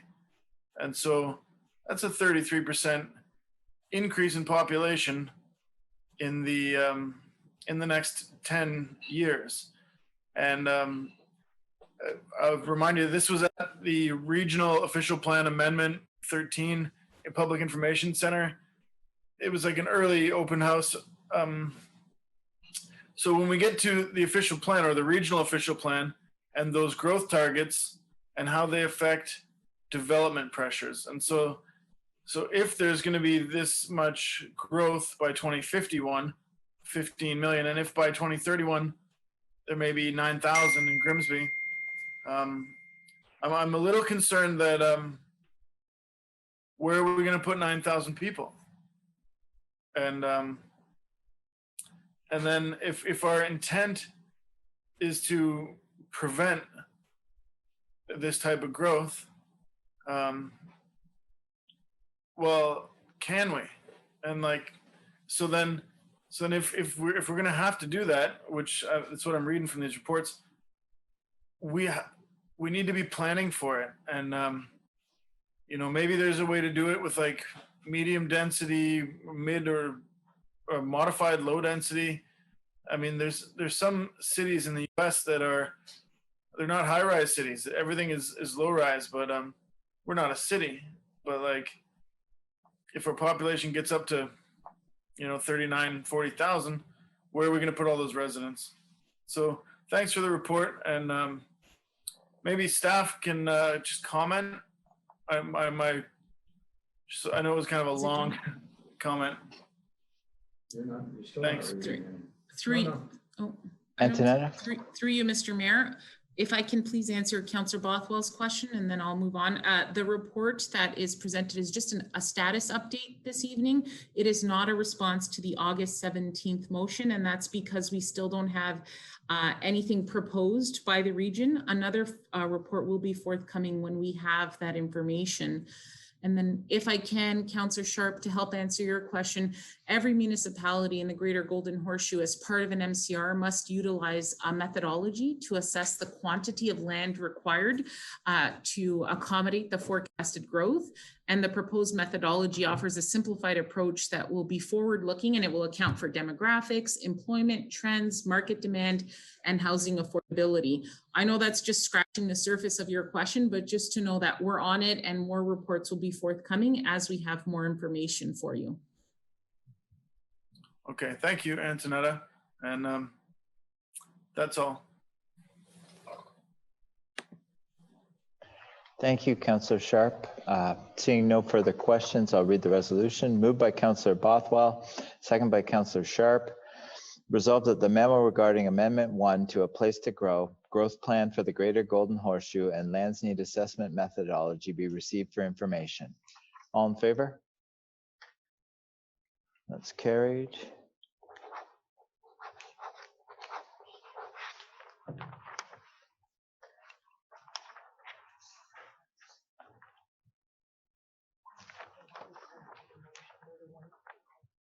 Okay. We're just clarifying a motion right now.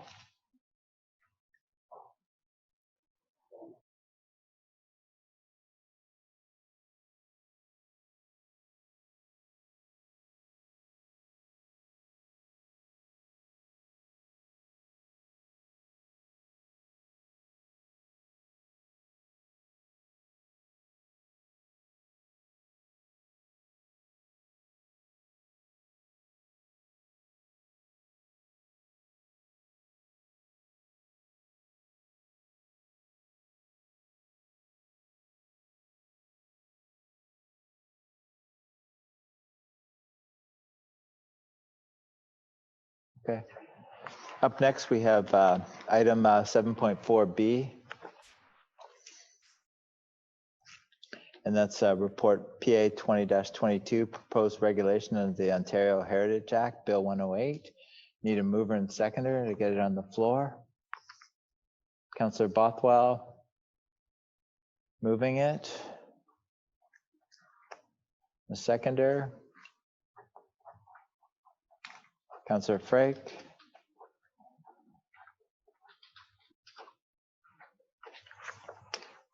And Councillor Bothwell, discussion. Thank you, Jordan. I want to give a big shout out and thank you to Bianca, our heritage planner, for preparing this response to the upcoming Heritage Act changes under Bill 108 that are more than likely going to be receive royal assent somewhere January 2021. And I don't know if she's on our call today, but I had a couple questions about some of the concerns that she raised that she's sending to the ministry, which I really appreciate that she's raised these as concerns on behalf of the town. She notes that page 5 of 14 of her report, that many principles use should rather than shall in reference to the principles now, and that the most problematic is the principle that property that is determined to be of cultural heritage value or interest should be protected and conserved for all generations. And using should weakens it, and that it's rather than shall, which also contradicts the provincial policy statement 2020, which states that significant built heritage resources and significant cultural heritage landscapes shall be conserved. Staff would prefer consistency in the language in these two provincial policies and recommend that the language in the PPS be adopted. So I just wanted to ask, like, what I'm seeing here, and I think it's timely that we're acting on moving forward on our Main Street, because these changes that are coming in January 21 will weaken some of the section 29 individual designations, property designations, with some of this language that's proposed. So the strongest teeth that we can put into protecting our properties is important now.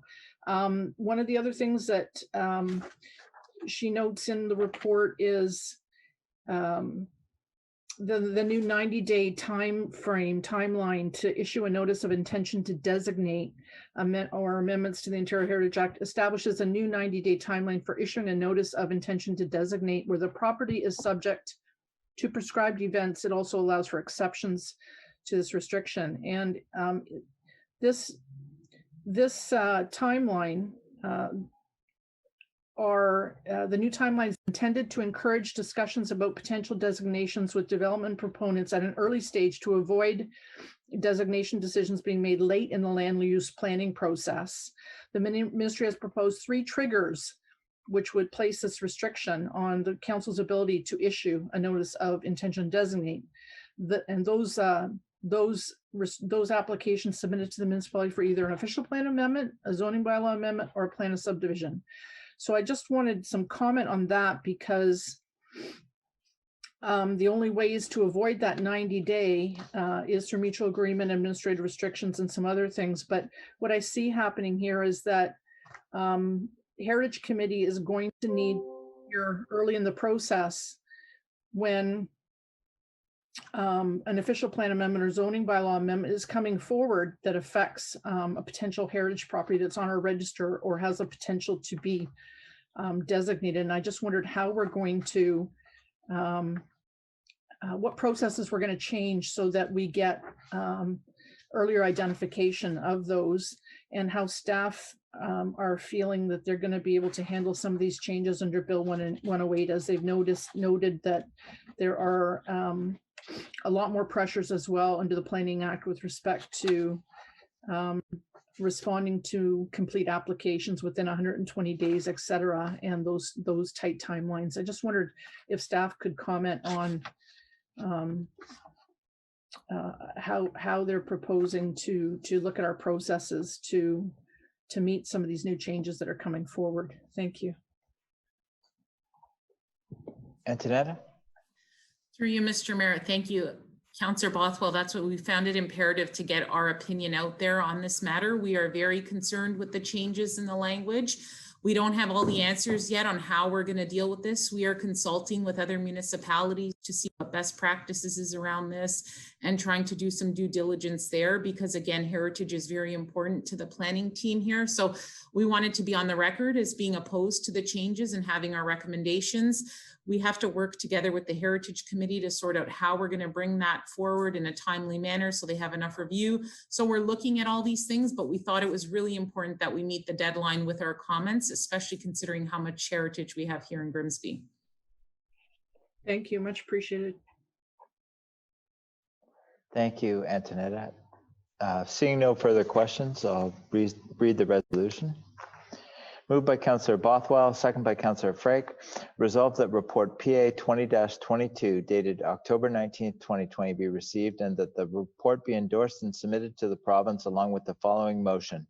As the town of Grimsby's comments to the environmental registry, whereas royal assent has been granted to Bill 108 entitled More Homes, More Choice Act 2019 on June 6, 2019, and whereas Schedule 11 of Bill 108 contains amendments to the Ontario Heritage Act which require appeals under the Ontario Heritage Act to be heard by the local planning appeal tribunal, not the Conservation Review Board, and whereas the Conservation Review Board is an adjudicative tribunal that through the mandate provided by the Ontario Heritage Act considers a number of matters such as the proposed designation of a property as having cultural heritage value or interest, applications for the repeal of a bylaw on a specific property, applications related to the alteration of a property covered by a bylaw, and matters related to archaeological licensing.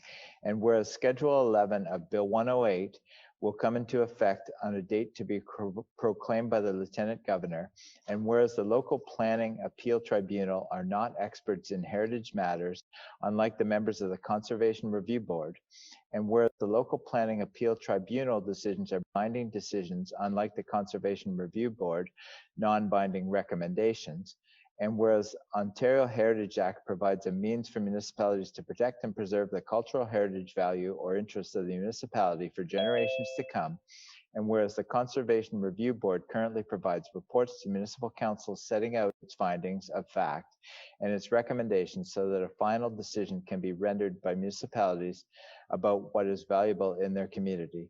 Whereas the town of Grimsby remains committed to the preservation and protection of property of cultural heritage value or interest. Now therefore be it resolved that the town of Grimsby strongly recommends that Schedule 11 of Bill 108 be amended to remove the powers provided by the local planning appeal tribunal, retaining authority for hearing certain appeals by the Conservation Review Board, and be it further resolved that the town of Grimsby strongly recommends that Schedule 11 of Bill 108 be amended to return the authority for final decisions to municipal councils as the elected representatives of the communities wherein the property and its features of cultural heritage value exist. And be it further resolved that a copy of this motion be sent to the Honorable Doug Ford, Premier of Ontario, Lisa MacLeod, the Minister of Heritage, Sport, Tourism, and Culture Industries, Andrea Horwath, MPP and leader of the official opposition and the Ontario NDP Party, MPP John Fraser, interim leader of the Ontario Liberal Party, Mike Schreiner, MPP and leader of the Green Party of Ontario, and Sam Oosterhoff, MPP Niagara West. And be it further resolved that a copy of this motion be sent to the Associations of Municipalities of Ontario, that's AMO, all MPPs in the province of Ontario and the region of Niagara, and all municipalities in Ontario for their consideration. We strongly recommend that the Ontario government consider amendments to Bill 108 to return the final authority to municipal councils to determine what is of cultural heritage value or interest in their communities, with the benefits of expert and professional advice provided by the Conservation Review Board. Should we have a recorded Point of vote clarity, on this Mr. one? Mayor. Just a point of clarity, Mr. Mayor. Yes, Councillor Ritchie. I had some discussions and I think it was supposed to be changed because the motion there speaks to John Fraser, the interim leader of the Ontario Liberal Party. And I think it was just an oversight as I had discussed, and it is Mr. Del Duca is the leader of the Liberal Party. So we just want to clarify. All right. It wasn't changed, but I had discussed it and it was supposed to be changed. It's just an oversight. All right. So that'll be corrected in the final draft when we do send it out. CIO Schlang. No, I was just going to say the same thing. I was just going to minor correction, but Councillor Ritchie stated it. Sorry. All right. Do we want a recorded vote or do we just want a show of hands? Looks like a show of hands. Looks like it's unanimous, so that's carried.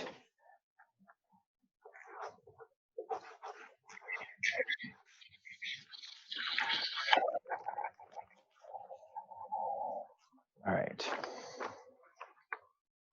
Up now we have, where is that? All right. We move to 11.3A, review of noise bylaw 11-22 as amended. We have a mover, Councillor Bothwell. We need a seconder. Councillor Frake.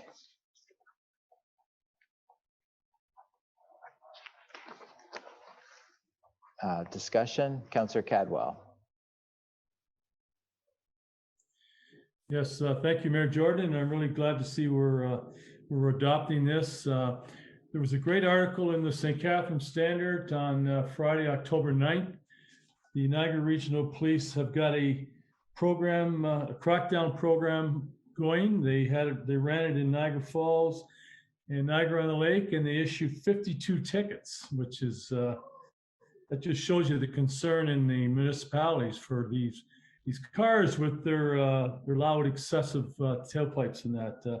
I know they're not thrush mufflers like we used to have back in the 70s and that. That's anyways, it's called their program is called Operation Loud and Clear. So I look forward to any information we receive from staff on this and how we're going to move forward with our Staff Sergeant Sean Parent to having him involved. So great, good initiative. Thank you.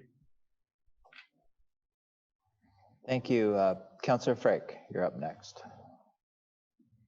Thank you, Mr. Mayor. I'd like to thank Councillor Bothwell for bringing this particular bylaw forward because it's been long overdue for sure.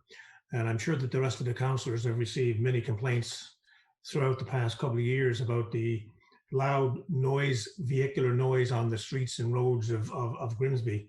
You know, loud mufflers, screeching tires, you know, loud auto stereos, revving engines, and so on and so forth. So I'm really looking forward to seeing the revised bylaw and with some teeth, because we just can't have a bylaw like this without having some way of enforcing it. So I look forward to an aggressive effort on behalf of our Niagara Regional Police to help us enforce this. And I'm sure there are staff, maybe Public Works can help by putting, you know, signs and whatever up near, you know, entrances to Grimsby so that folks who drive into town know that these laws are in place. I just wanted to quote something from, you know, to let people know how important it is to have a noise bylaw and how important it is to have a noise that is conducive to living and working conditions. And I'm going to quote something just from the World Health Organization. It says that According to the World Health Organization, noise is the most underestimated threat that can cause a number of short, long-term health problems. Excessive noise seriously harms human health, interferes with people's daily activities at school. We have lots of schools, which along Main Street, for example, at work, and we have lots of businesses along Main Street. At home, I certainly know that a lot of folks along most of these roads are sitting in their backyards and sometimes can't hear themselves speak. It's the biggest cause of disturbance of sleep, causes cardiovascular and psychophysiological effects, reduces mental performance, and provokes annoying responses and changes in social behavior. And that's from the World Health Organization. That's based on vehicular noise in communities. So it's really an important bylaw, and it's really important that we put something in place that can police and enforce that particular bylaw. So I, once again, thank you. I totally agree with this particular amendment and look forward to it being in place. Thank you.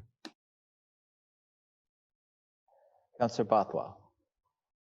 Thank you, Mayor Jordan. And yes, the intent of this motion was a focus on vehicular traffic and the noises that are attributable to that. But I've also heard, and I'm hopeful that because this bylaw is quite old again, 2011, that when we get the draft bylaw, that we'll have the opportunity to look at other sections as well, because some of the other concerns that I've received are where a neighbor has some in-home little operation where they're constantly running something that sounds like a high pressure washer all day long or something like that, or a huge high decibel volume lawnmower type of operation because of what they do in their garage or whatever. So I think that the intent is looking at this specific type of noise, but also holistically looking at the rest of the bylaw as well, considering it's probably due for an overhaul. So I think that although I'm asking staff to prepare options and recommendations with respect to that, I'm hopeful we can have a fruitful discussion on the rest of the content of the noise bylaw as well. So when it does come forward, thank you. Councillor Ritchie. Yes, thank you through you, Mr. Mayor. So I agree that we need to look at it, but we shouldn't get confused as to what is a nuisance in regards to what is a noise bylaw. And, and again, when we're talking about neighbors, I know it's very frustrating sometimes, but again, the issue that we'll have there is also always enforcement. You'll need decibel readers, so forth to enforce this. And that's why most people look at nuisance as opposed to noise. Thank you. Thank you. Seeing no further questions, I'll read the resolution. Moved by Councillor Bothwell, second by Councillor Frank. Whereas the town of Grimsby currently has in place bylaw 11-22, a bylaw respecting noises to regulate noise within the town. And whereas the community has raised concerns with respect to the levels of excessive noise resulting from illegally altered motor vehicles and other sources of disruptive noise, and whereas such noise can be disruptive and have negative impacts on the health of community and its residents, now therefore be it resolved that town staff be directed to review bylaw 11-22 as amended to identify areas requiring refinement and strengthening, and to confirm enforceability in consultation with the Niagara Regional Police Service, and that staff prepare options and recommendations to council for inclusion in an amended noise bylaw. All in favor? That's carried.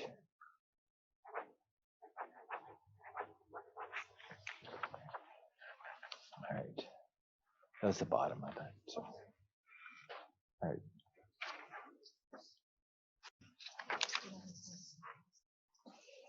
All right. Up next, we have resolution 11.3B, Property Standards Committee appointment. We have a mover, Councillor Bothwell. Need a seconder? Councillor Frank.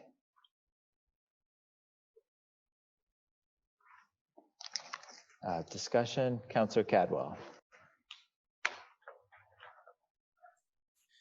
Yeah, thank you, Mayor Jordan. And I guess a couple of questions will be addressed to, I'd like to address to Councillor Bothwell. With you bringing this forward, was there any information brought to you by staff that there was a need for this at all? And I've got a couple other ones too, thank you. Councillor Bothwell. Thank you, Mayor Jordan. To Councillor Cadwell. What happened was there'd been a number of property standards complaints, and there was, in my mind, what happened if one of those people decided to appeal a ticket that they were issued. And then I looked further at what we had with respect to our appeal committee, and we didn't have one according to the requirements. So I did converse quite extensively with both planning staff, Mr. Basic, as well as with the clerk to discuss how to bring this forward. And this was the recommendation from those discussions. So it was done in consultation with members of staff. Thank you. Also, so are there any other property standards committee? Because I did some research and didn't find any. It's just the way we've been continuing to doing business. That's the way other municipalities are doing it. And what could be the financial implications? Because I know the Committee of Adjustment, you're asking or recommending that those folks be part of this property standards committee, and they get paid for their meetings. So is there financial implications that will they be getting paid to go out or to perform their duties under this committee? So through you, Mayor Jordan, it's a requirement under the building code that every municipality have this committee in place, and it does say how it has to be appointed and structured. It's very clear, and we don't meet that.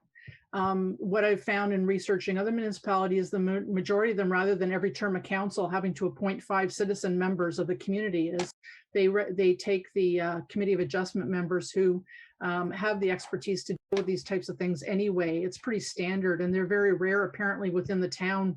Mr. Basic indicated I think he'd only had 1 appeal in I don't know how many years in his career. So the potential that an appeal will come forward is rare, and even then I don't expect there's any cost unless they have to go like drive to the place within Grimsby as they do now for a minimum stipend to go drive over there. But I don't see there's any cost to this, and it's a requirement that we have it, and we're not meeting it. And so we're kind of in limbo land right now from a legal perspective. So this, like I said, it's been vetted by the clerk as well as Mr. Basic as to how should we proceed with this. And this is the simplest way to put it in place with the Committee of Adjustment, which has been put in place by council already partway through this term, and then not have to every term of council redefine the bylaw to select members. Yeah, thank you. Again, in my research, we do have property standards that are looked after by staff. And that's the information I was getting from other councilors and other municipalities too. So this is a required committee under the building code that every municipality has to have. They have an appeal committee as well as a property standards bylaw, but they have to have the appeals committee, which cannot be staff. It clearly says it cannot be staff. It has to be 5 citizen appointees. It clearly says municipal staff cannot do the job. Thank you. Councillor Sharp. All right, Councillor Ritchie. Thank you. Through you, Mr. Mayor. I guess I have a question to staff then is how have we been proceeding along this whole time? Have we been in contravention of not having the proper committee in place? Walter, would you like to comment on that? Thank you, Mr. Mayor.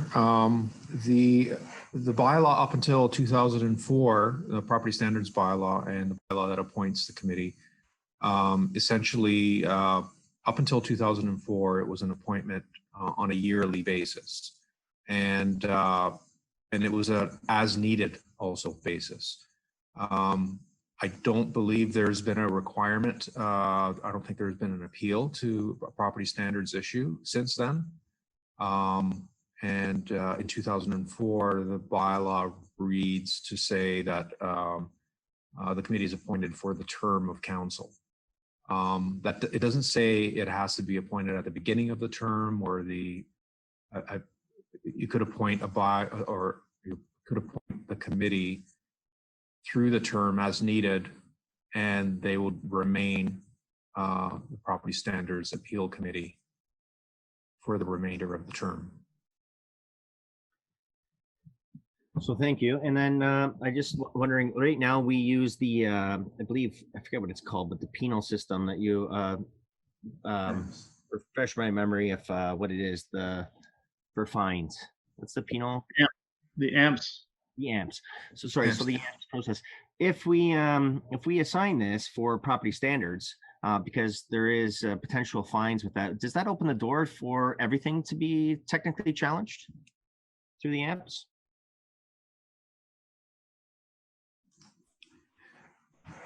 I haven't looked at that particular aspect. I'm not sure I can get back to you on that with regard to property standards appeals. Again, I personally haven't seen a property standards appeal. I've only seen 2 in the time I've been here. Thank you.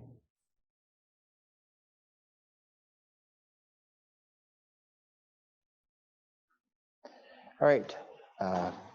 Seeing no further questions, I'll read the resolution. Moved by Councillor Bothwell, second by Councillor Frey.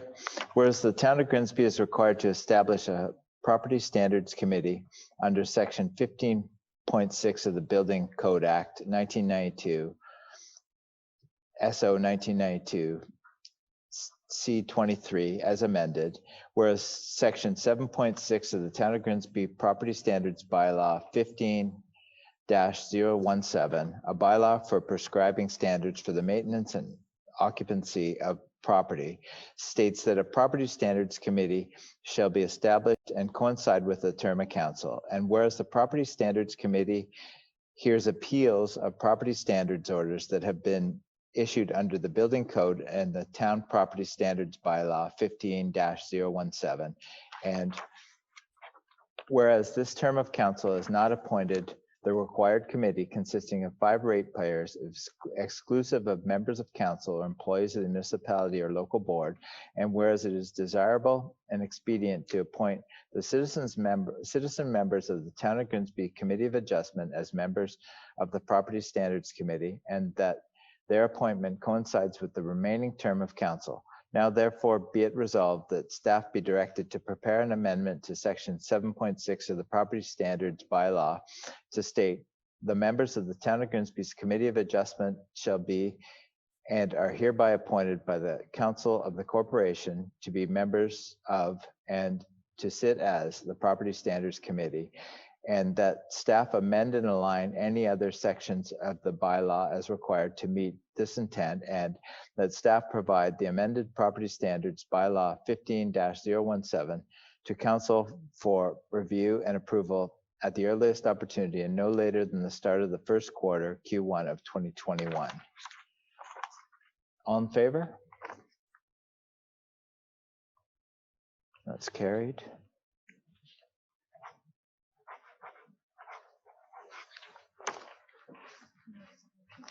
All right.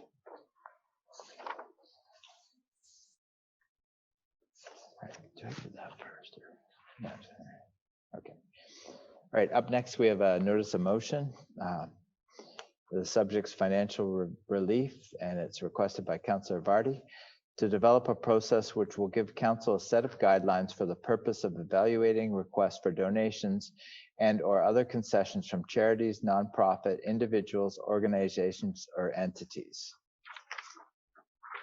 I acknowledge that the notice of motion will be given consideration at the November 2nd Committee of the Whole meeting.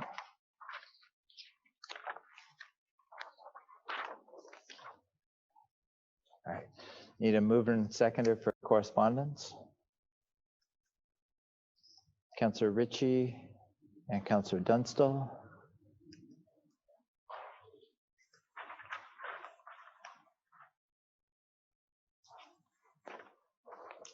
Moved by Councillor Ritchie, second by Councillor Dunstall. Resolved that the correspondence under Administration and Finance with reference to requesting the province of Ontario to investigate the level of on-site licensed nursing care, private sector retirement homes, and enforcement of orders under the Reopening Ontario Act 2020, and that the correspondence under Public Works with reference to amendments to Bill 197 and the development of approval requirements for landfills be received. All in favor? That's carried.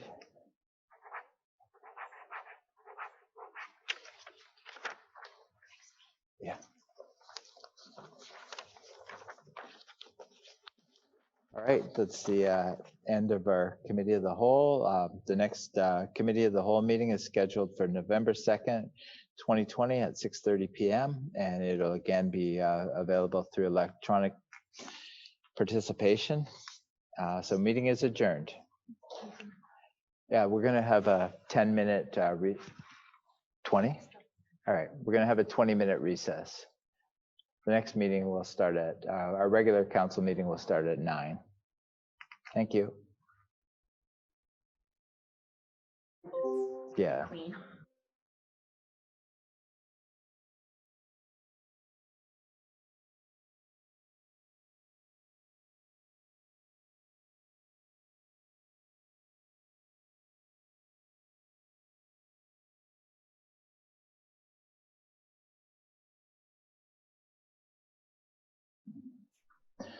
All right, welcome back, everyone. I'd like to call the meeting of Monday, October 19, 2020 to order.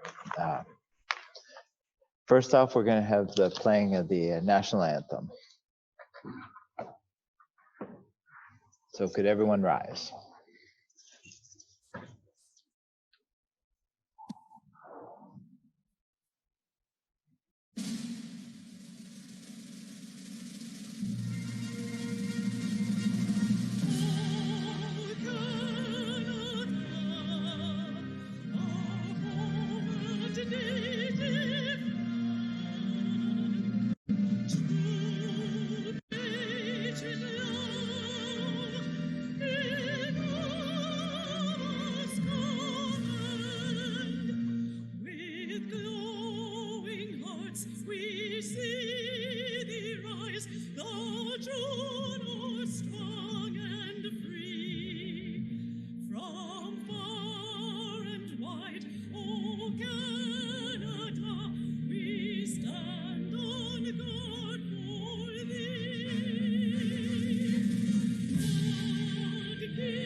All right, number 3, are there any disclosures of pecuniary interest?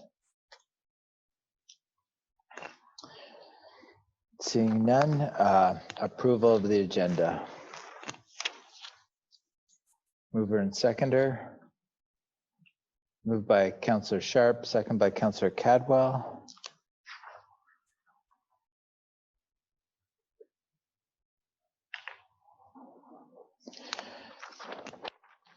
Moved by Councillor Sharp, second by Councillor Cadwell. Resolve the agenda for the council meeting of October 19th, 2020 be approved. All in favor? That's carried.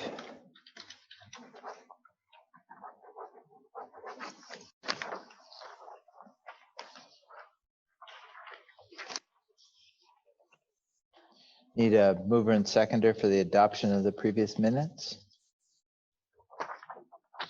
Councillor Frake, seconder, Councillor Sharp.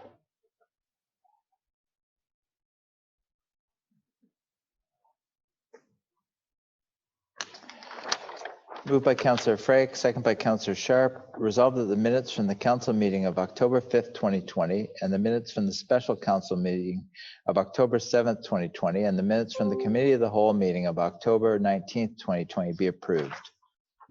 Can we separate those? Could we please separate? Yep, absolutely.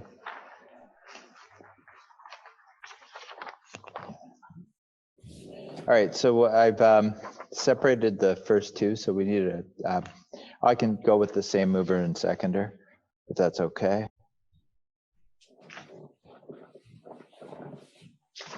Moved by Counselor Frake, second by Counselor Sharp. Resolved that the minutes from the council meeting of October 5th, 2020, and the minutes from the special council meeting of October 7th, 2020 be approved.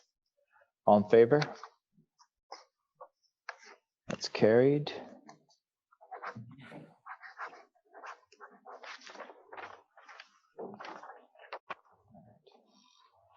Now we need a mover and seconder for the October 19th deferral. Councilor Sharp, and seconder, Councilor Dunstall. So we have to move it first and then, Yeah.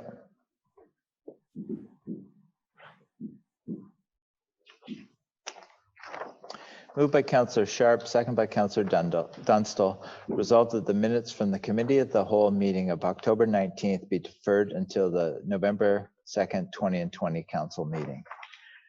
Mayor Jordan, a point of Yes. order. So the minutes should be moved first and then we need a resolution to defer. All right. Also read it without the deferral. All right. I'll read it again without the deferral. Sorry for that. Moved by Counselor Sharp, second by Counselor Dunstall. Resolved that the minutes from the committee of the whole meeting of October 19th, 2020 be approved. We just have if I may, Mayor Jordan, I'd like to move to defer those until, well, just to defer them. All right. So noted. Need Need a a seconder seconder? for that? Counselor Ritchie.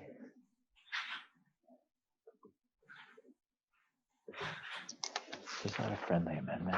Yeah, so just, yeah, so I'll just reread it again. Moved by Counselor Sharp, second by Counselor Ritchie. Resolved that the minutes from the committee of the whole meeting of October 19th, 2020 be deferred to the November 2nd, 2020 council meeting. All in favor? That's carried.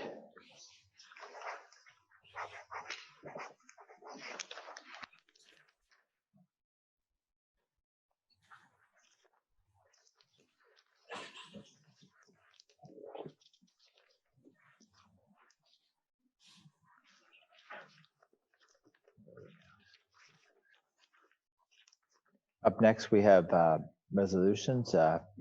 Councilor Sharp regarding the procedural bylaw. Is that resolution? All right. Moved by Councilor Sharp, second by Councilor Ritchie. Resolved that council amend the procedural bylaw in regards to the approval of the timeline to approve the committee of the whole minutes. Discussion? Yeah, if you will. Yes, Councilor Sharp. Sorry, can I, the point of order? I'm not sure if Councillor Sharp can move that to be deferred, considering he had a conflict on the agenda. Could I No, get a- no, he had a conflict on the committee of the whole, not the. Okay, isn't that what we deferred?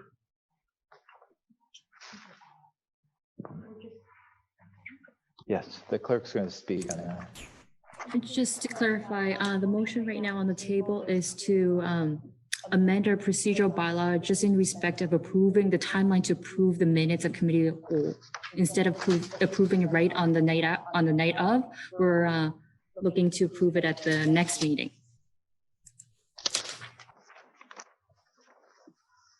So if I could speak to that, Mayor Jordan.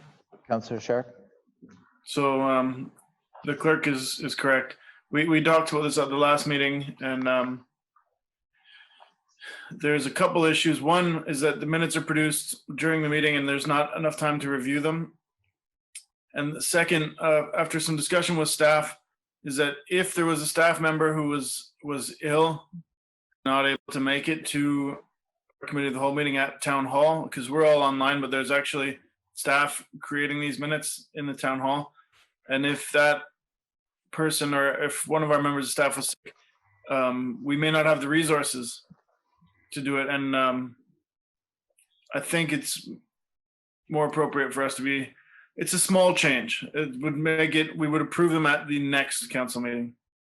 I consider it just an amendment to the timeline. With that, that's all I had to say. Thank you. Great. Thank you, Councillor Sharp. Councillor Dunsel? Am I unmuted now? Yeah, I am. Yes, you are. Yeah, my only concern is that if we don't pass the committee of the whole minutes on the same night, any business that comes out of that is detained for 2 weeks. Am I correct about that? Does the clerk answer that question for me? In other words, nothing can happen for 2 weeks. Yes, that would be correct. Okay, so if we had something that was important that we wanted to move on, we can't do anything. We could suspend the rules and we could approve it that night. Oh, I understand what you're saying. I'd rather do it the other way around. If somebody's sick, then we could do a friendly amendment and put them off for 2 weeks. But I'm quite happy with, I've had a chance to look at we had a 20-minute recess. I'm ready to vote on them at any time. But I prefer to do it the same night because it just slows down the whole process another 2 weeks. So I'm not in favor of always having deferred, only deferred on special occasions, like if a staff member's sick. Thank you. Councillor Ritchie? Thank you, through you, Mr. Mayor. So one of the things that that we made a commitment to is bringing this town into best practice and so forth. And I do believe that our procedural bylaw, how it is now, leapfrogs us against our competition, or not competition, but it is the new trend. It is going to happen, but it may be too, us doing everything in one day may be too quick for our council at this time.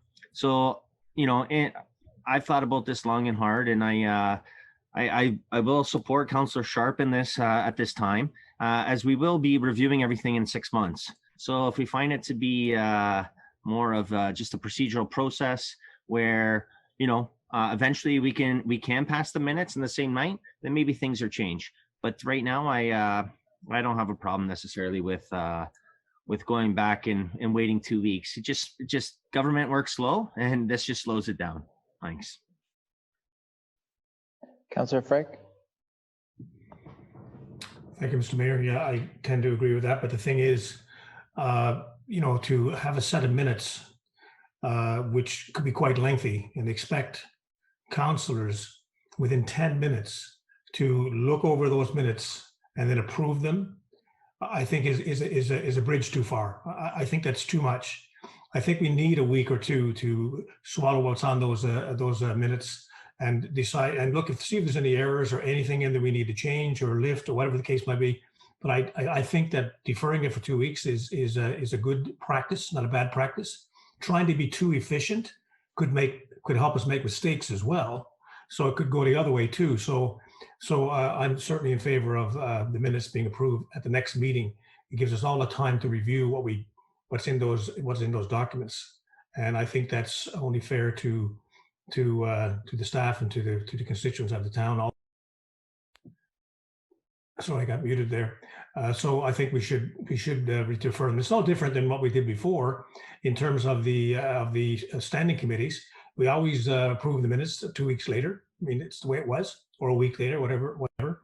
So I don't think we're changing things too much. We are doing 2 meetings in one night, and we all get very tired mentally. And I think that is probably a good practice to move it to the next meeting. So I definitely confer with Councillor Sharp. Thank you.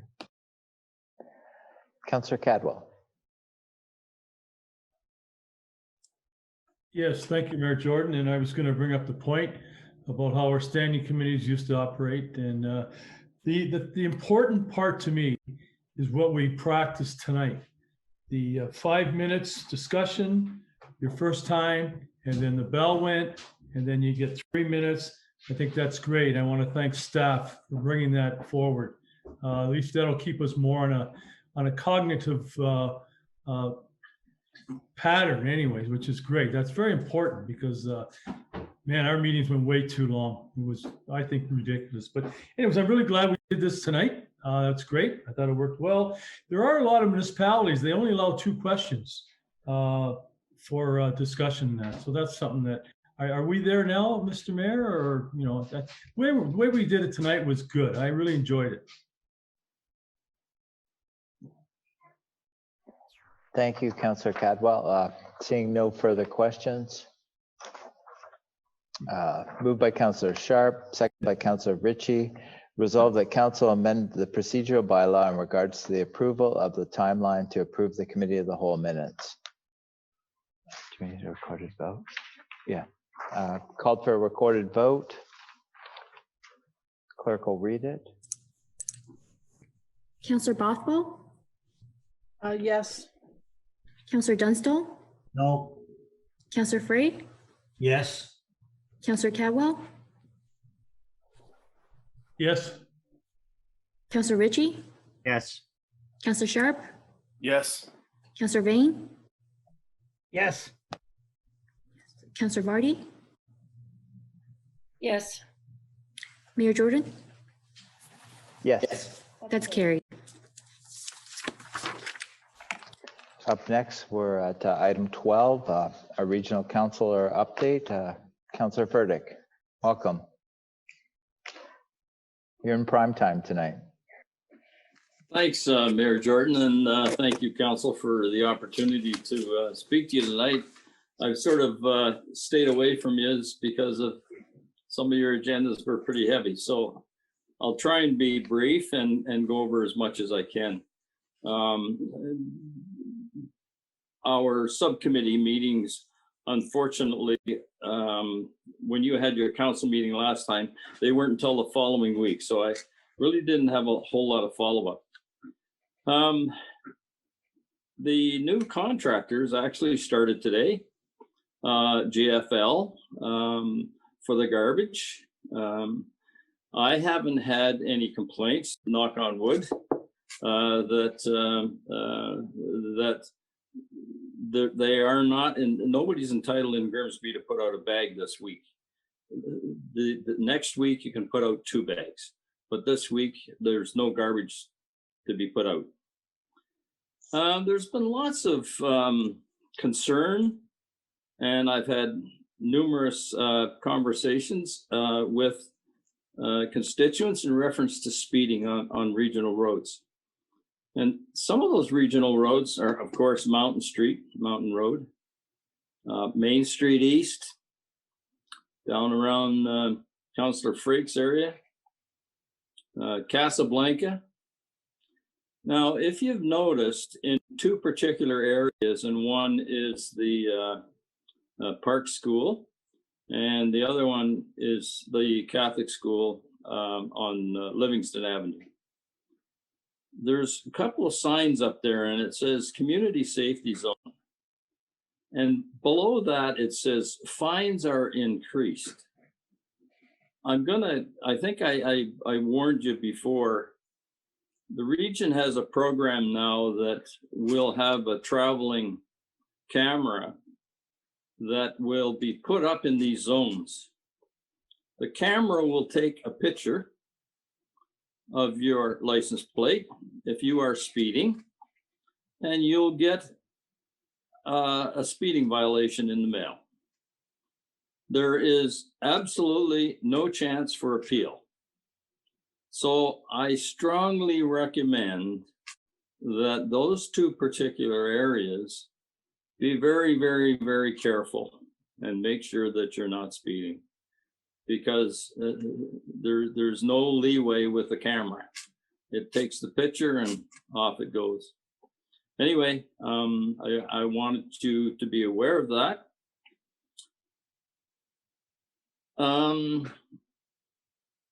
The Planning and Economical Development Committee just approved an update on woodland conservation. And in that woodland conservation,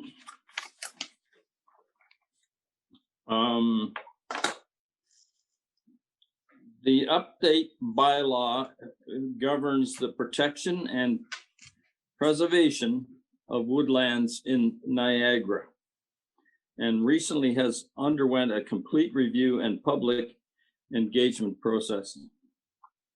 Severe changes were made to ensure that the bylaw meets the current and future needs of Niagara and is consistent with the provincial legislation and best planning and management practices. The NPCA used to have the bylaw, and the region is now putting its stamp of approval, updating the woodland conservation bylaw, and the region will be taking over that specific duty and responsibility. So just so you know that's coming forward, and council is yet to approve it, and I would imagine that they will approve it this week. We've started our budgets, and we've even gone to 10-year forecasts. So right now there's plenty of meetings, that's for sure. We are going to try and come in the 1 percentile percentage, and hope that we can stay pretty close to that. The Canada Summer Games have now been postponed until 2022. Of course, because of COVID, I think it's very prudent to cancel it for a year. And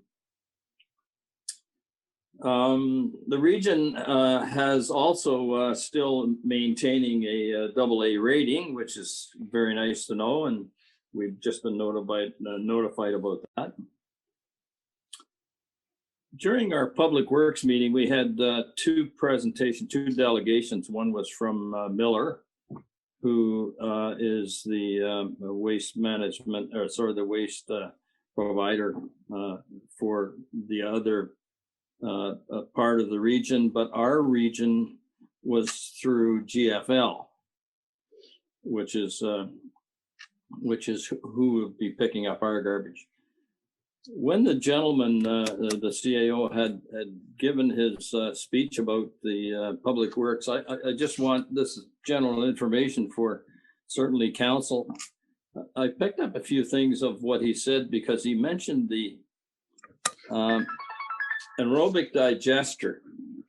And when he mentioned that, of course, what do I think of is the biodigester. The purposes for that biodigester, of course, he's suggesting that it'll produce liquid fertilizer, which, by the way, has been certified by the federal government for fertilizer for the farmers. The other byproduct is solids. And those solids, by the way, can be sold to landscapers and the general public. So it's really quite interesting to know that they are doing very diligently well in producing. And I don't think it's right it's happening today, but that's their full intention is to do that. During that, we had a corporate services committee meeting, and in the committee meeting, the issue came up about the human resources. Human resources is going through quite a substantial overhaul. In that overhaul, it's my understanding that staff is going to be talking with the smaller municipalities, which I'm sure Grimsby is one. And they're going to put out an RFP looking at helping the other local area municipalities. I guess what I wanted to make sure is that council was aware that the region is open to help all of the municipalities, particularly in human resources. So don't think that the region isn't there to help you, because they are. They're very willing to help you. We also had a planning meeting last week, and one of the shocking things that all of a sudden came to our attention was that Reno Mustashi has announced that he will be retiring as the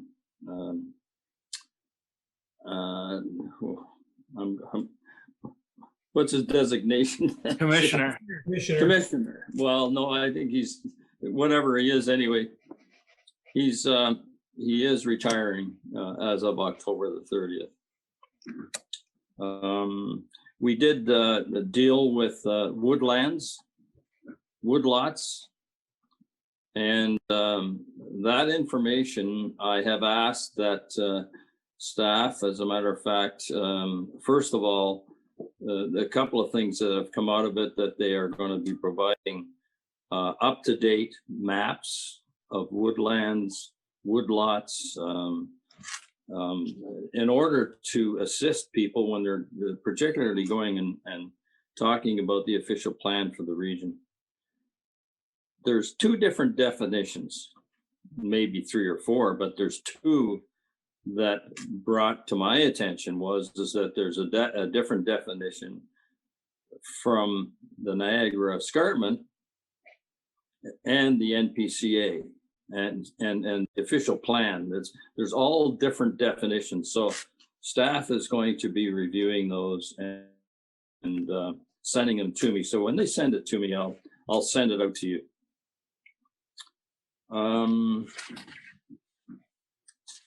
The only other thing that Mayor Jordan is that through you, and maybe staff can help in some of in what I'm going to mention, because I've had two very concerned constituents in reference to trees and tree bylaws. I got one today and I got one the other day. The one tree bylaw mentions 314 Main Street East. The other one I have is on Kingsway Boulevard. Grimsby seems to have, and the only reason I say this is because being on council from before, I can remember back in the 2010 or 2009 that Grimsby was supposed to come forward with the tree bylaw. And I just asked Mr. Mayor your indulgence to maybe pursue this, because it seems to be a very, very hot topic, and it seems to be coming to the forefront again. So I do want you to know that I've got two very heavy complaints on my desk that I'm going to have to deal with. Not only me, but you. So I will be in touch with you to so that we can proceed. Other than that, just one other thing, that Councillor Frake and I have met with the region transportation and talking to Mrs. Ryle in order to talk about the repaving of Highway 81. There is some repaving going on now, right between Roberts Road and Casablanca. Roberts Road going west to Casablanca, so that's a good portion that has to be done. But there's many other portions that have to be done or should be done. And I think over the years we've been neglected a bit in not getting this done. If I can just interrupt, Gibson Street to Kerman Avenue is probably one of the worst sections. I think it might be on the CAA Niagara's worst roads list. again? Well, I do know that I believe they're going from Baker to Bartlett next year. I know they're doing that area in there as well. And of course, we're looking for the Casablanca. And we also know that they're going from Casablanca to is it Hunter Road? So that's going to be done next year. But we really have to get on top of that. And the reason I'm saying that is because I've looked at the budget for this year, and I'm going to try and help push as much as I can to have the budget increased, particularly for roads. There's nothing worse than going into a municipality or into a region, and you can almost tell when you go from Hamilton to Grimsby. There's no question. Anyway, that's all I have, Mayor Jordan, and thank you again for the opportunity. Thank you, Councillor Furtick, for the update. Councillor Cadwell, you have a question or comment? Yeah, thank you, Mayor Jordan, through you to Councillor Furtick. Again, I'm just the messenger here. Getting a lot of people asking me what the region's new garbage pickup program. Will there be real substantial savings because you're allowed to do 2 bags every 2 weeks? So in essence, you could be putting out the same amount of garbage. I know in the standard, the regional waste director made reference to the recycling, and the green bin is at 58% right now. And they're hoping to divert 10,000 tons of garbage away from the landfill. But again, I'm only the messenger. People are questioning, the validity of the garbage because you missed a week, but the next week you can put out 2 garbage bags. So maybe a little comment to that, and then I have another question too. Thank you. Good question through Mayor to Councillor Cadwell. Let's not forget that Emterra has been with the within the region on this contract for, I believe this is 9th year. Remember, they were only supposed to go on for 7 years, and the region did go to them and ask them for 2 more years. So as far as saving any money, remember that the dollars today should reflect the dollars that the region is spending, or what did spend 9 years ago. So let's face it, everything goes up. CIP is up every year. They have to take into consideration many things, and so I as far as trying to save any money, I know the staff has done their darndest to save as much as they can. They really have. But having said that, the whole purpose of going to a 1 bag every 2 weeks is to try and have people recycle more. Now you're going to say, well, yeah, no, but the point of it is, it's a proven fact that by going to the 1 bag, it has increased the recycle.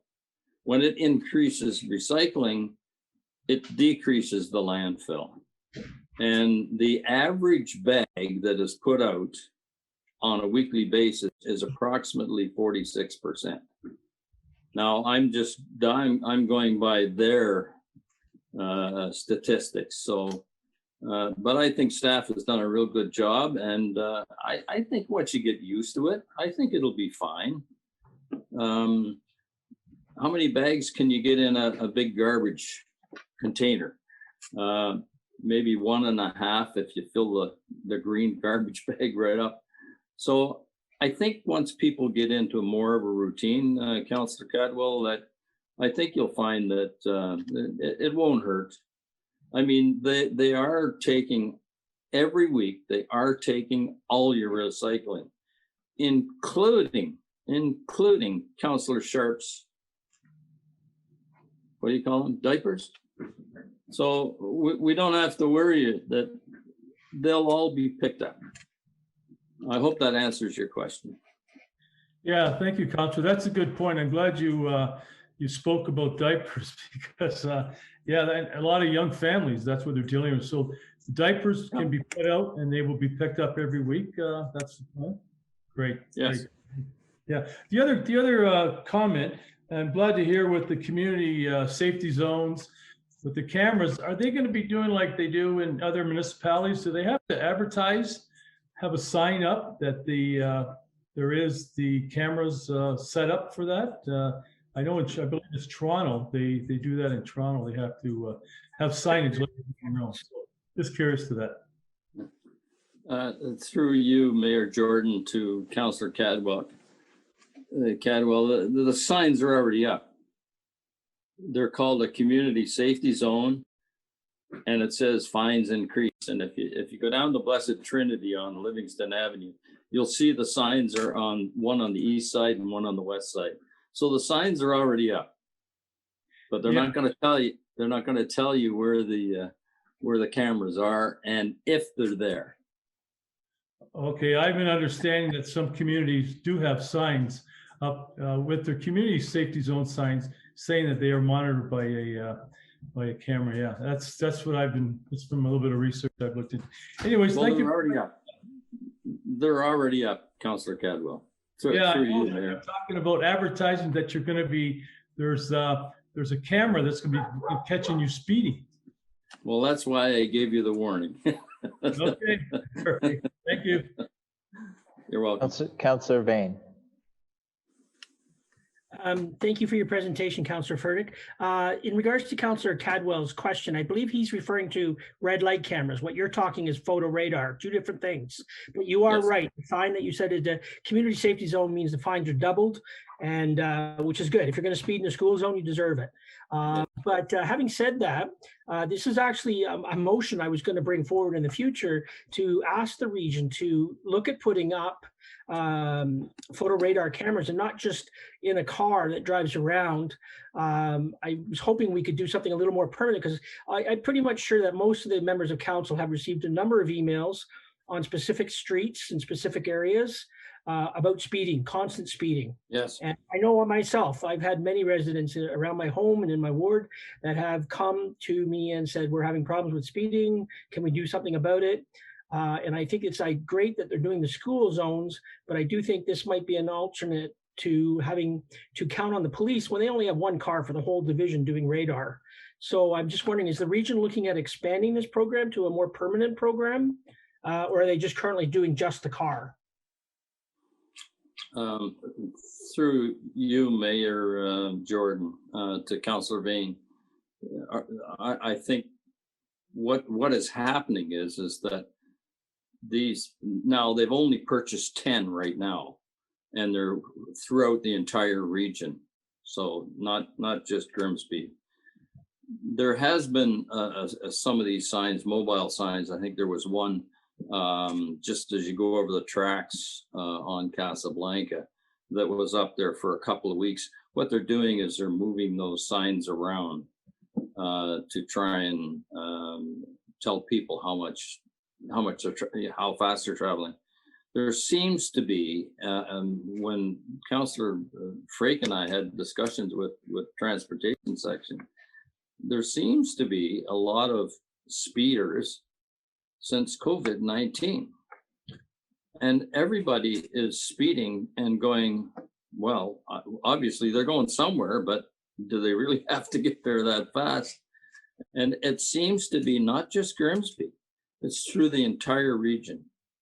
So there is problems out there, and it's not, how do you try and solve it, I guess, I think they're trying their best so far.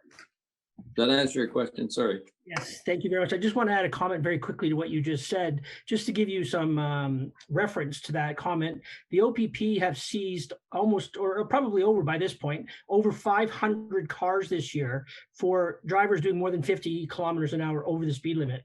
And if you read the NRP website, they have one on Twitter, which I follow, where they constantly are showing them doing radar, and they're constantly getting cars. I'm surprised at the amount of cars are getting doing 50, over 50. In 50-kilometer zones are doing over 100. I mean, it's just unacceptable. So I do think it's a very serious thing. And as I say, I'm sure most counselors will agree with me. They've received a number of emails on speeding. So anyways, thank you for your report. I appreciate it. And if we could do more on that area, I'd be very happy. And I'm sure a lot of residents would be. Thank you so much. You're welcome. Councillor Bothwell. Thank you, Mayor Jordan. To Regional Councillor Furtick, I don't know if you can answer this, but there was discussions, I think, well, there was a public information center on the natural heritage system and the water resource system. And as part of the official plan, natural heritage work plan, and a number of options were going to be presented in there to Regional Council on what the best protections were for our natural heritage system. And in some of the options included better protections within the urban boundary and the settlement communities to better define where those natural heritage interconnected systems are. And there was going to be mapping for that. And the Yes. A number of environmental groups are stressing the importance of protecting and those buffers of those natural heritage systems within our settlement areas. Do you know when that is coming forward for final decision by Regional Council? And the reason I'm asking that is because in the growth plan pick that I participated in from the region on October 7th, they said that they're going to wait to do the mapping until that decision is made by Regional Council on which of the options they're going to prefer or recommend, and then they're going to go do the mapping. But the mapping is critical to municipalities being able to determine their vacant land and their land needs assessment methodology. So it's kind of like the horse before the cart, whatever. They're not, yeah, you know what I mean? They're not going to do mapping until you guys tell them what you want, but yet they're expecting to do the growth plan population and density numbers without having all the information at hand. Do you know when that decision is going to be made by Regional Council? Through the mayor to Councillor Bothwell, I guess, and I have it in front of my notes here, what, not only the definition, what my concern was, and I have explicitly asked, and I'll send you the email, as a matter of fact, from staff that I just got today. One of my concerns was the identification of the woodlot that is just south of the tracks. And then from that seemed to evolve that the other councillors were saying, well, how can you put out an official plan to the public without having the mapping? So your question is right on schedule. We have asked for the mapping for everything that pertains to the official plan. And it's my understanding that they're going to go back to the municipalities to make sure that within that municipality that the mapping is correct. So good question. Thank you for bringing that up. But Mayor Jordan and myself, when we get that information, we'll certainly pass that to staff.